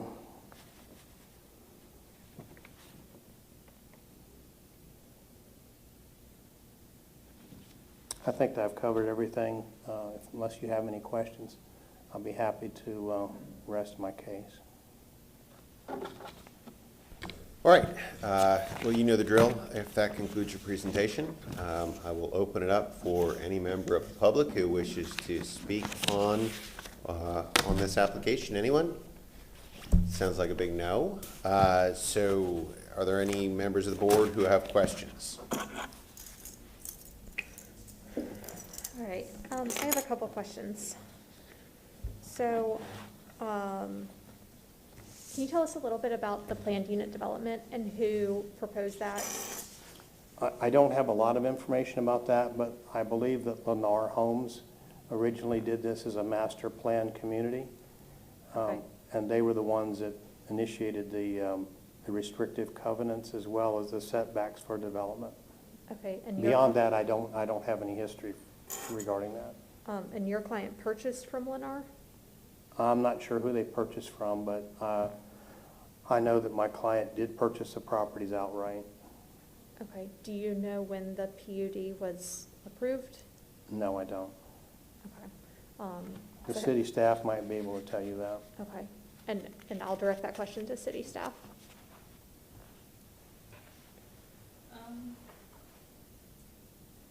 I don't have that information. It was an area rezoning, but if you give me some time, I can pull that up. Okay. Because I think it's kind of important to know, you know, like staff explained, you know, the PUD sets the setbacks, and so I am interested in who established those setbacks initially, and when they were established, because if they were established after 2012, for example, when this private easement was recorded, you know, perhaps that private easement was or should have been taken into account. So, okay. So I saw in the application that there was some discussion about pools. Will pools be offered with these homes? I don't know that they're being offered with that 25-foot easement and the 5-foot of freeboard. They still may not have enough room for that. Yeah, I mean, one of my initial I mean, concerns. it would be very difficult to do that. I saw that in the application as well, that when the property owner submitted it, it said pools. It would be, if you could get it in there, it would be a very narrow lap pool. Yeah. If you could get it in there, because you would have to have some supporting mechanism to keep the pool from collapsing into the ditch. I think that, my personal opinion, I think that's kind of a pipe dream, but that's my personal opinion. Yeah, one of my initial concerns was, okay, are we gonna have 7 property owners coming and asking for variances to build a pool, but, you know, it's a private easement, so that wouldn't really be within our jurisdiction anyway. Yeah, I'm not sure, really, technically, I'm not sure how you would accomplish that. Yeah. Okay. I think that are my questions for now, but if staff could get that PUD information, that'd be helpful. I have a question. So this is all new construction, and we have all the easements, setbacks we need. So is it, you are unable to architecturally modify these homes to meet these criteria that have been created? I think the problem is that shifting the home with the freeboard, shifting it forward, normally you would have had a 25-foot setback anyway. So you're losing another 5 feet for the freeboard of the ditch, and you're going to have some difficulty meeting the issues regarding structural supporting of those homes to keep them from shifting. A lot of this is fill property that Lennar brought in to elevate, to try to get some of these homes outside of the flood zone classifications. And now, I guess with the new maps, they're not outside of the flood zone. Right. So you're going to have to elevate the homes, provide a structural system of some kind to support them. and then maintain that front yard. If you look at the plans, you'll see. But I'm just wondering, like, you couldn't make your footprint smaller to fit nicer. I mean, 20 foot is a parking space length, so that's pretty tight right there. Would it be, If I'm you look- asking if you could architecturally, would you be able to create a smaller home, modest, but fits within the criteria? This typically is not a variance issue regarding economics, but I think that the economics are probably driving the size of the homes. And if you look at the plan, you'll see that the garage is actually set back, and I couldn't get a scale on that to correctly tell you exactly what it is, but I think the garage entryway is close to the 20 feet, if not at about 18 feet. But that's just an assumption. I can show you on this plan.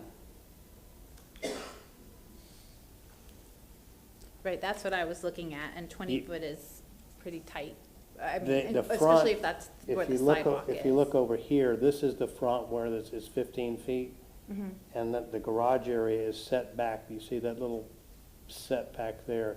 Yeah. And I couldn't tell exactly what that dimension was, but it does provide enough space for, for the cars to park and outside of the sidewalk area.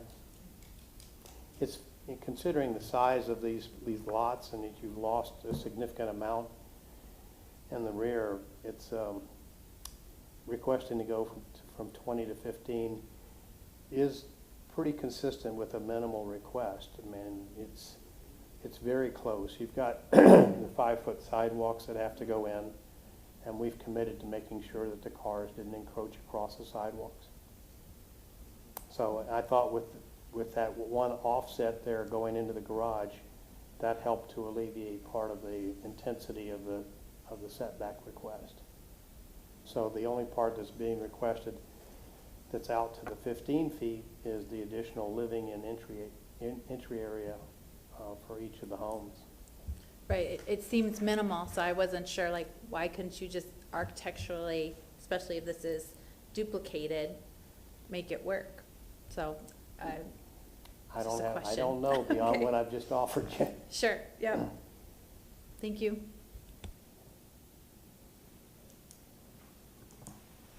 All right, any other questions from the board? All right, seeing none, Mr. Michelini, you have some time for rebuttal. 65 minutes or so? No, thank you, sir. Unless you have some other questions, I'd be happy to rest my cases. Okay, yeah, it would be 21 minutes to be fair. Oh, okay. Right. All right, well, if that's it, I will open it up. I will close the public hearing and open it up for a motion from anyone on the board. I think we need 7 motions. That's correct. Simone Savino, Assistant City Attorney, I was just going to say, we need 7 motions, we have 7 cases. Okay, and do we have to vote on each motion separately? Correct. Okay, so we need 7 motions, and presumably the criteria supporting each motion would be essentially probably identical, but would anyone like to give that a shot? I have a comment. I don't feel like we have enough information, or I feel like I'm missing some information. I think Ms. Johnson made a good point about, whether the houses can be reconfigured. I have some questions about the PUD that I'm not sure we're going to get answers to this evening. So I am interested in the board's thoughts on a possible continuation. Simone Savino, Assistant City Attorney. So I understand it, only an applicant can request a continuance. Okay, then I have some concerns with approving this evening. Okay. Well, let's discuss that issue then. I will say this, from my perspective, you've got evidence of a 25-foot private drainage easement, which is taking up a quarter of the lot length. And then this discussion about an additional 5 to 10 feet of freeboard distance. So let's say it's 5 feet of freeboard distance. Now you've got 30 out of a 70, out of a 100-foot lot length that's being addressed and essentially precluded from development by, of any development, by, you can't put a shed on it, you can't do anything with it. Now, I understand your question, which is, did they know about this before they put the PD in place? It sounds like they didn't necessarily have a hand entirely in the PD, but from my perspective, when you've got a drainage easement that's cutting off a third or a quarter, say a quarter, of the lot space for any use whatsoever, that's kind of what I see as one of the principal reasons for the variance board.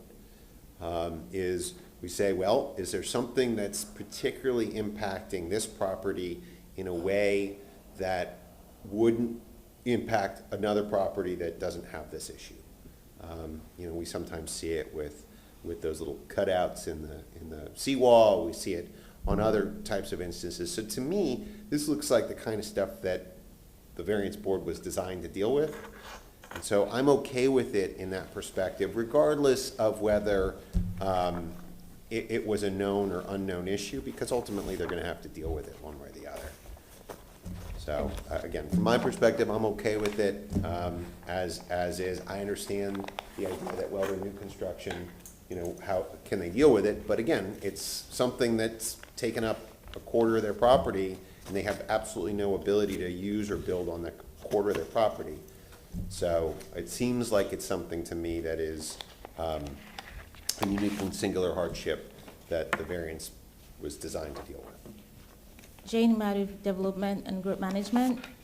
I was able to locate the easement agreement, the document, the recorded document for the easement. It was recorded in 2013, and even though I don't have the exact date for the PD, it was sometime between 2015 and 2017. Can you tell us who signed that private drainage easement? I have a copy of that. Do we need to open up the? Yeah, I was just thinking we probably need to open up the public hearing since we're having staff and Yep. others talk about It it. needs to be reopened. I make a motion to open the public hearing. Awesome. Let's open up the public hearing so that we can get that information in on the record.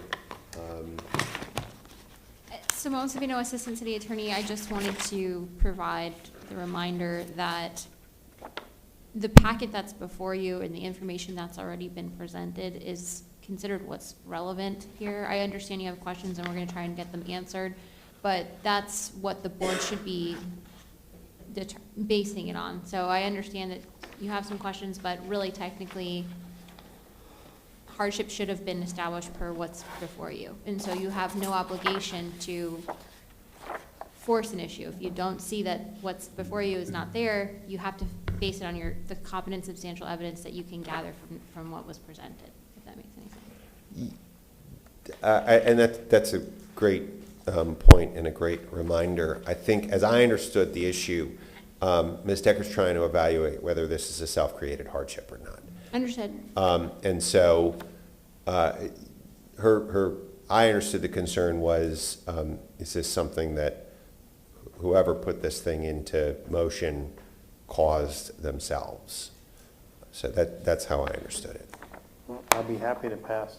Yeah, we've opened the public hearing, so if you want to address that issue. I can give it to Simone, and she can look at it, or I can pass it to you, whichever you prefer.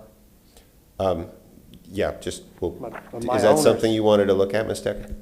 Yeah. The signature page is, my owner's not on there. Okay. Thank you.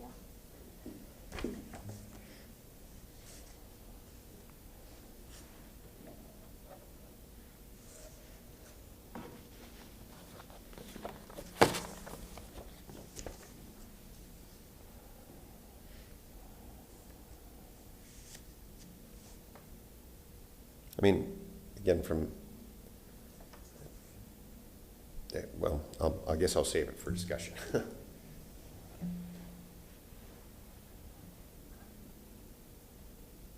Okay, and Mr. McElhaney, you mentioned the 5 to 10 feet of, I guess, maintenance room or freeboard?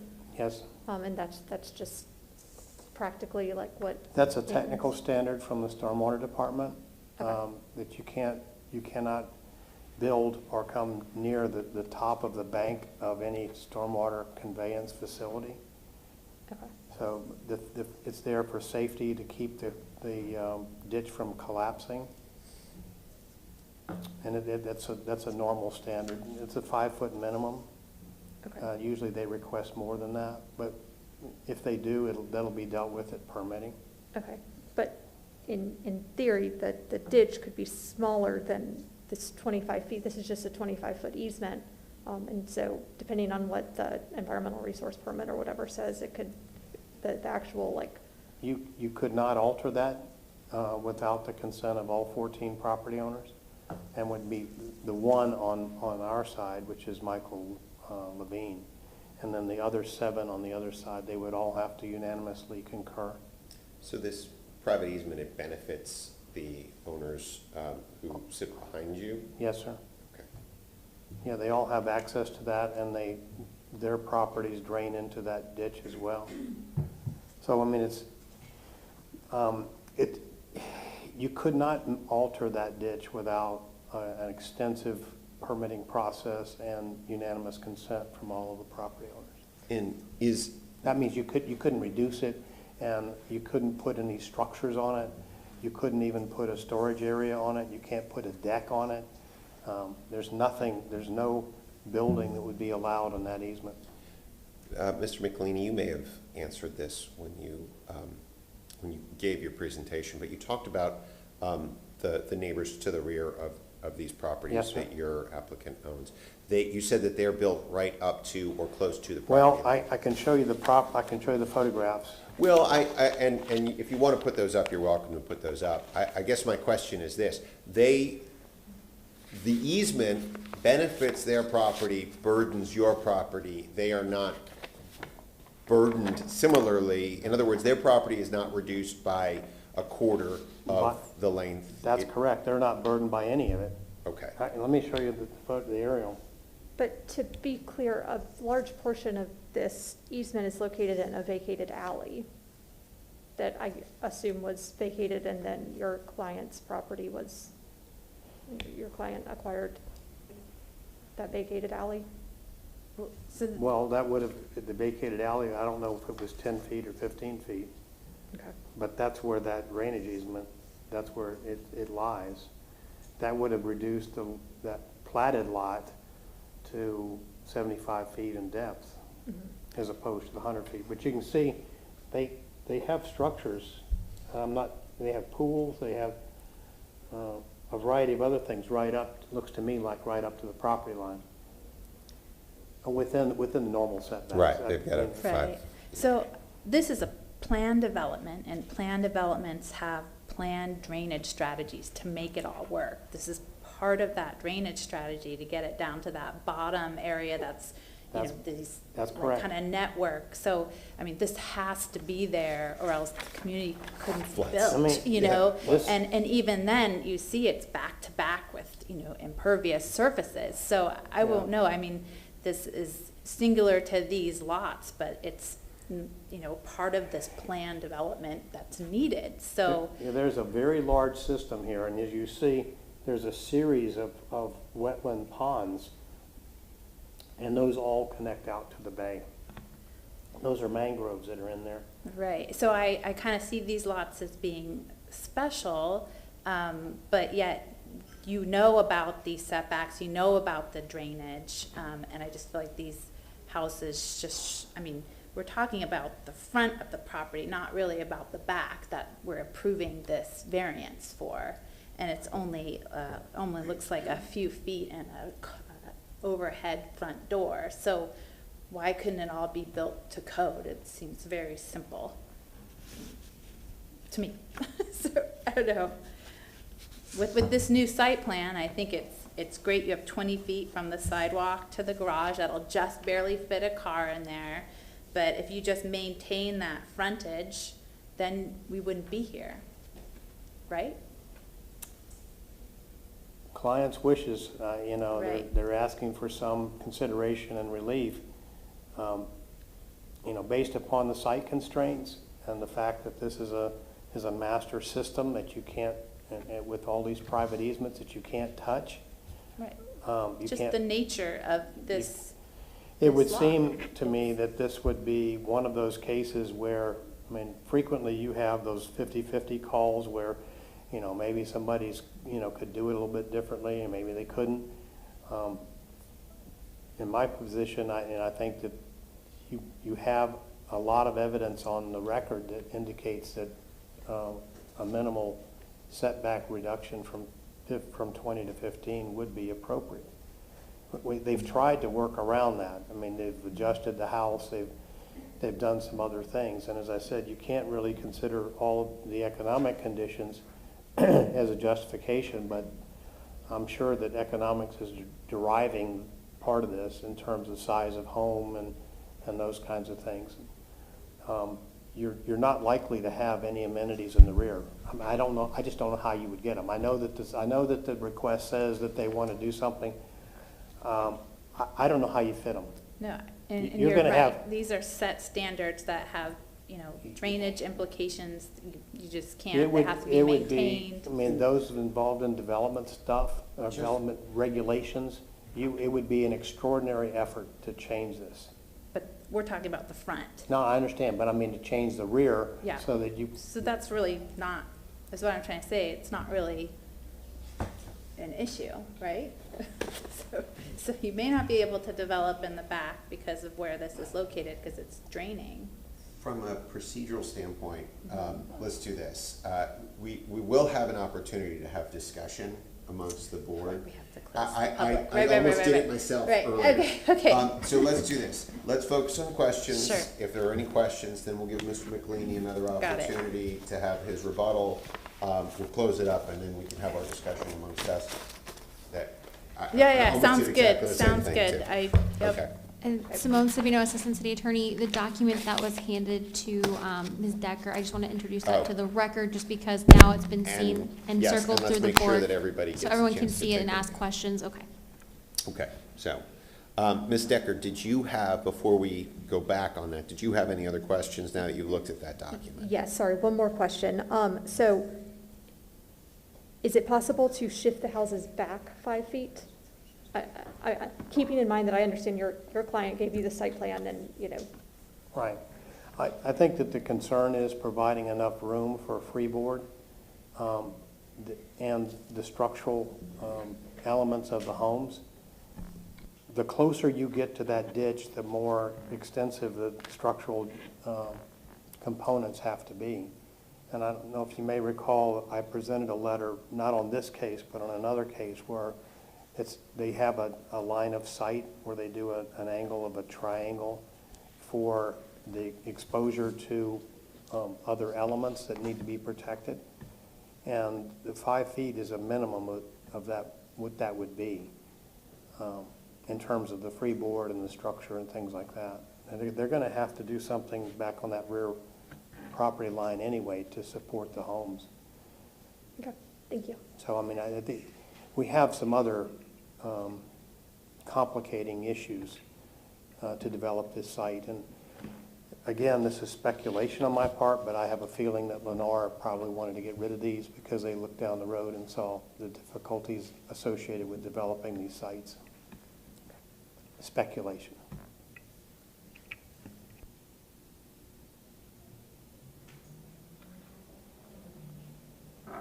Thank you. Just so the record reflects, the PD was accepted and filed for the record. That's the easement. Oh, the easement? The easement, yeah, the document Okay, showing the easement. easement document that's been reviewed. Okay, did anybody else have any other questions now that we've looked at the easement and gotten some additional information? Any other questions for the applicant or for staff? All right, seeing none, Mr. McLeany.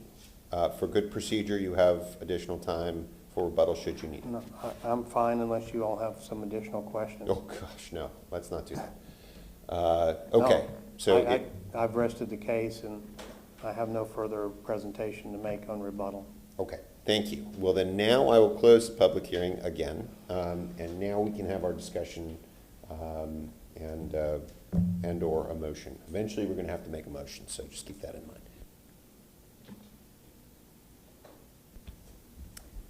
I will continue at the right time now.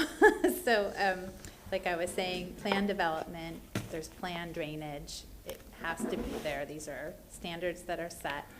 Usually these areas have to be kept clear, free, mown, because it is handling the development's water, you know, as it moves through where it needs to end up. So that's just part of this property, no matter what, and I'm sure there's other ones just like it. So I feel like as a builder, developer who knows this, they should be accommodating in their architecture. It's simple. They've already been accommodating by, you know, giving an extra by the driveway area for a car to sit in front of the driveway between the sidewalk, not impeding it too much. So it's just really what I see is the overhead doorway and that wall that extends. It's hard, there's no scale to tell exactly what that setback is, if it's still 15 there, I guess so. But I just don't see, I mean, if that little portion was just redesigned, we wouldn't have this issue. Whether they want a pool or not on the back is, I think, a different set of issues for the stormwater. So, again, I'll phrase it a different way. If we were looking at a tree in the backyard, a grand tree, that took up, essentially prevented any kind of construction for a quarter of the lot. The developer came in and said, I can't build anything in the backyard because we've got this tree here. It's an existing tree. They knew about it before they acquired the lot. And they said, well, as a result of that, it's taken up a big chunk of our lot. We'd like to move forward a little bit to give us a little bit more buffer. Hypothetically, in that scenario, what I would look at and say is, okay, it's a reasonable accommodation. That's not the situation. We have an easement, whether known or unknown, that takes up a good chunk of the property. It's burdened by the neighboring properties who are using it and have a right to use it. And so what you're saying makes perfect sense. Hey, look, you got a brand new development, you got a brand new house. Why can't you build it within the space that's provided? But again, that's what I believe this board is here for, is to say our property is being burdened by something that is not typical and is not burdensome amongst other properties of this same shape and size. And as a consequence of that, we'd like a little bit of leeway. And so from my perspective, I'm okay with the request. I understand it. I totally understand where you're coming from in terms of can't they make an adjustment, but I do think that that's what we're here to do. So I'm okay with this. I guess, you know, this house is maxing out the available lots. It's 2 stories. It's new construction. It's not an addition. It's the whole thing is new. Most of the cases with trees or something else is an older structure that wants an addition or something like that. But for new construction, I just can't see the logic for this scenario. But I also understand your point. So. I'm also troubled by the fact that there is this sort of 10-foot freeboard that we've gotten some speculation about, you know, you can't move the houses back 5 feet. You know, in my experience, I would just like to hear some competent and substantial testimony if that is in fact the case. You know, we haven't heard testimony from any sort of architect saying that there are structural issues with moving the house back 5 feet to fit within this freeboard area. And this just, this is striking me as the epitome of a self-created hardship. Which I don't think that that's what this board is for. These setbacks are set by stormwater. it's not something that, it's like a different Well, type, it's not architecture, it would be like civil engineering. Or, okay, then a civil engineer to come in and say that you can't scoot the house back 5 feet for structural reasons. The applicant's, my understanding of the applicant's point was that we can't move within this 10-foot freeboard area because there are structural issues that could result from the house being within 5 feet of the stormwater drainage easement. If I misunderstood that, and anyone on the board can explain it a little bit better, I'm interested in that. Well, I mean, again, from my perspective, I'm not even considering the 10 feet. I'm just looking at the 25-foot easement and saying you got a quarter of the lot length that's being eaten up by an easement. So 10 feet or not, whether it's structural or not, it doesn't really influence. It certainly would be more burdensome if it's there, but from my perspective, a quarter of the lot is swallowed up by an easement that obviously can't be touched, structural or not. Well, yeah, but my concern is that they're voluntarily shifting the house forward 10 feet, which as a result causes the house to encroach on the front setbacks, which is what the variance request relates to. Okay, all right. Well, so how do you want to move forward on this? Because we do need to make a motion. Okay. And, you know, ultimately, we're going to have to address it in that fashion. Okay, I'll make a motion. Okay. I move that the variance request BRB 21-129 for property located at 7602 South Fall Street be denied for a proposed reduction in the front yard setback from 20 feet to 15 feet, be denied due to the failure of the petitioner to meet its burden of proof to provide competent and substantial evidence in the record and at this public hearing of an unnecessary hardship or practical difficulty when considering the 5 hardship criteria set forth in section 27-80 of the city code, specifically that the alleged practical difficulty or hardship resulted from the actions of the applicant, as this is vacant property and the applicant is proposing to construct a new structure on the property in violation of the setbacks. Okay, we have a motion to deny. Do we have a second? Second. Okay, motion to deny, second. All those in favor of denial say aye. All those opposed? Aye. Motion for VRB 21-129 is denied, 3-1. I have a question. You don't need a majority vote of, it can be denied with 3-1? That is a majority vote. That's a majority vote. No, I meant No, the rules, Mr.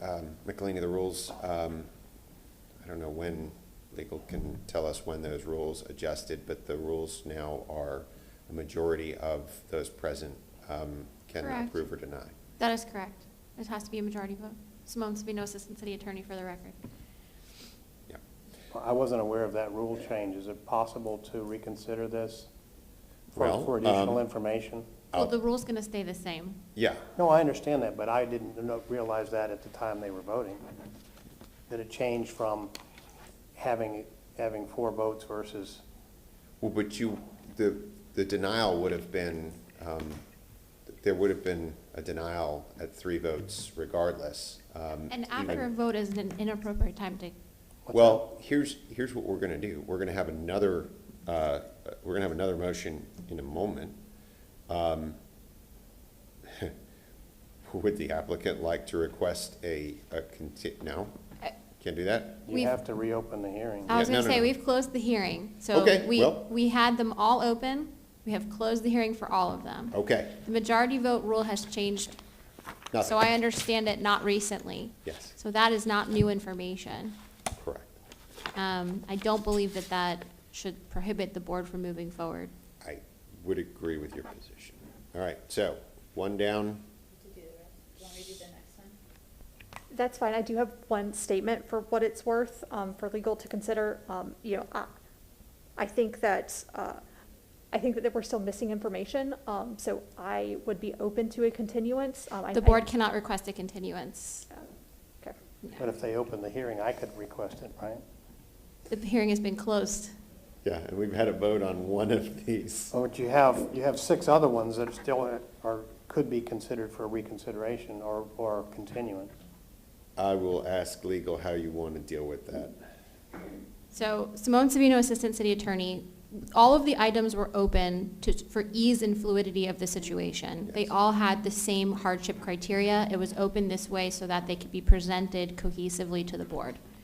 Once the board decided to close all of the hearing for that, we had now moved past the hearing and into discussion and then voting. Okay. So The only reason I ask, we've never had a situation where we've had 7 motions needed for, And these are all based on the same hardship criteria, so we were trying to do it for the ease and simplicity of understanding when they were being presented. okay.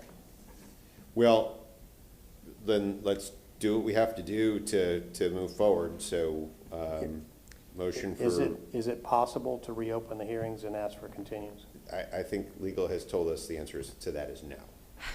One has been voted on already. Yes, The others have not. right. It's up to the board if you guys want to open up again, if you feel a reason to open. Again, all right, Ms. Decker, you had, how do you want to proceed? You have your motion. I say just keep going forward with them. Okay. All right, let's move forward. Go.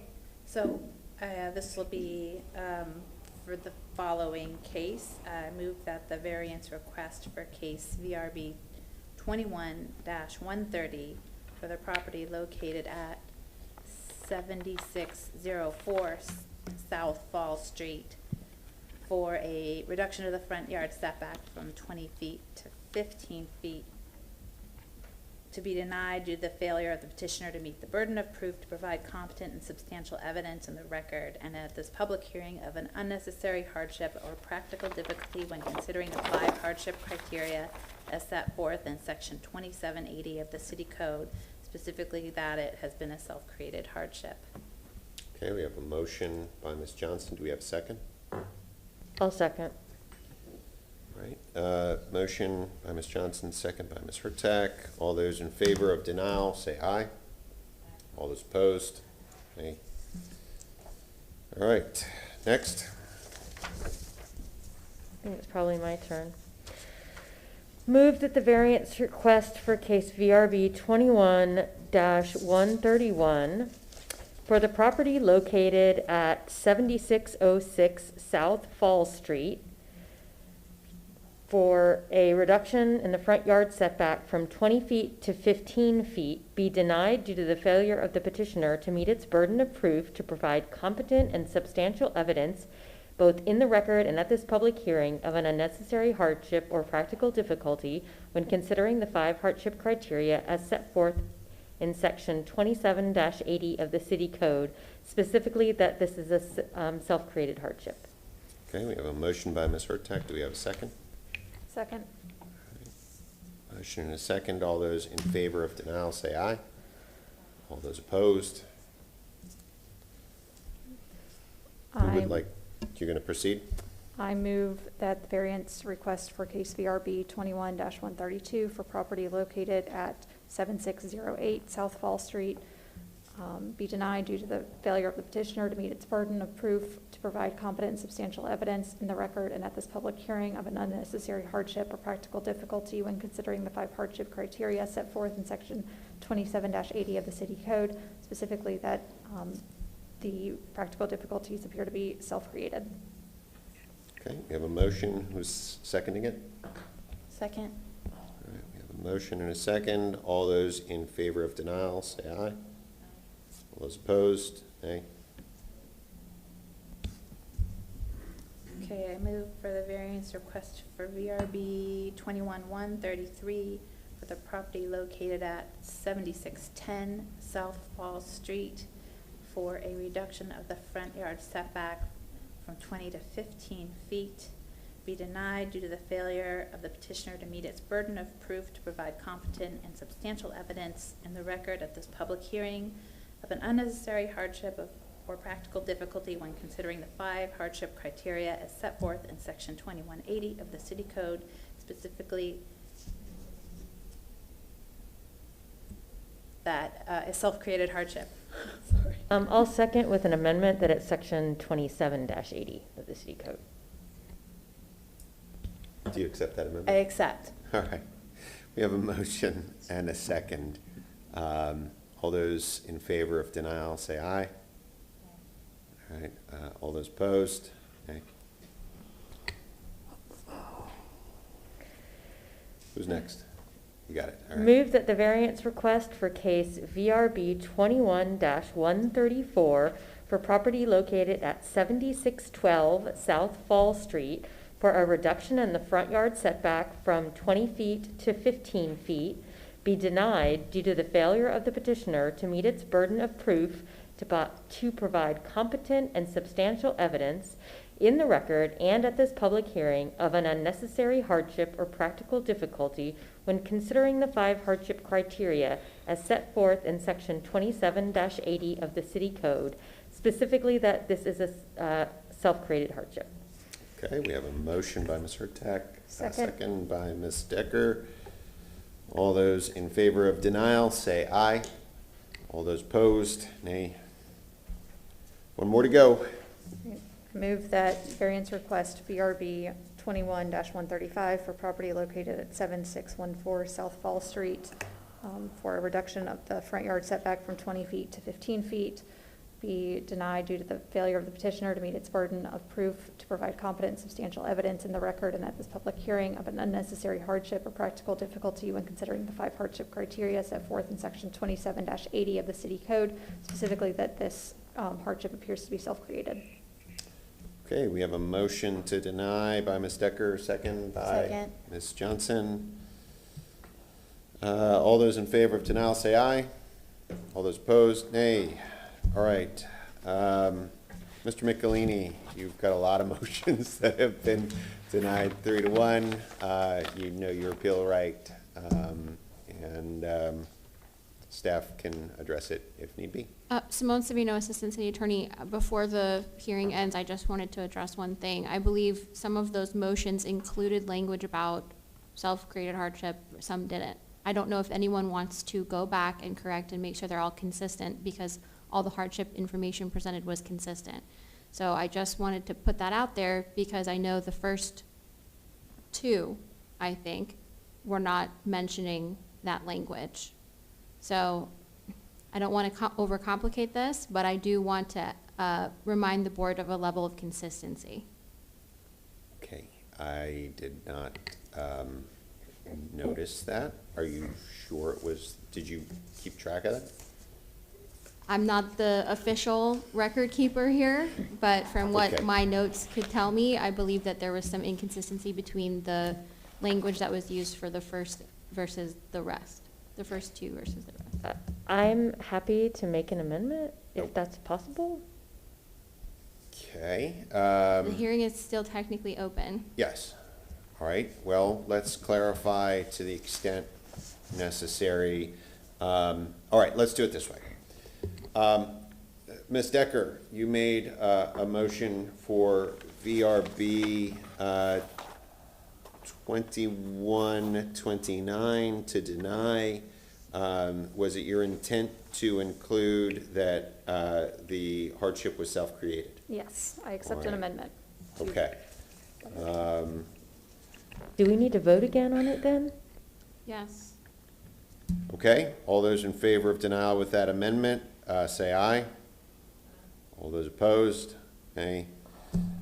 Ms. Johnson, you had a motion for VRB 21-130. Was it your intent to include that the hardship was self-created?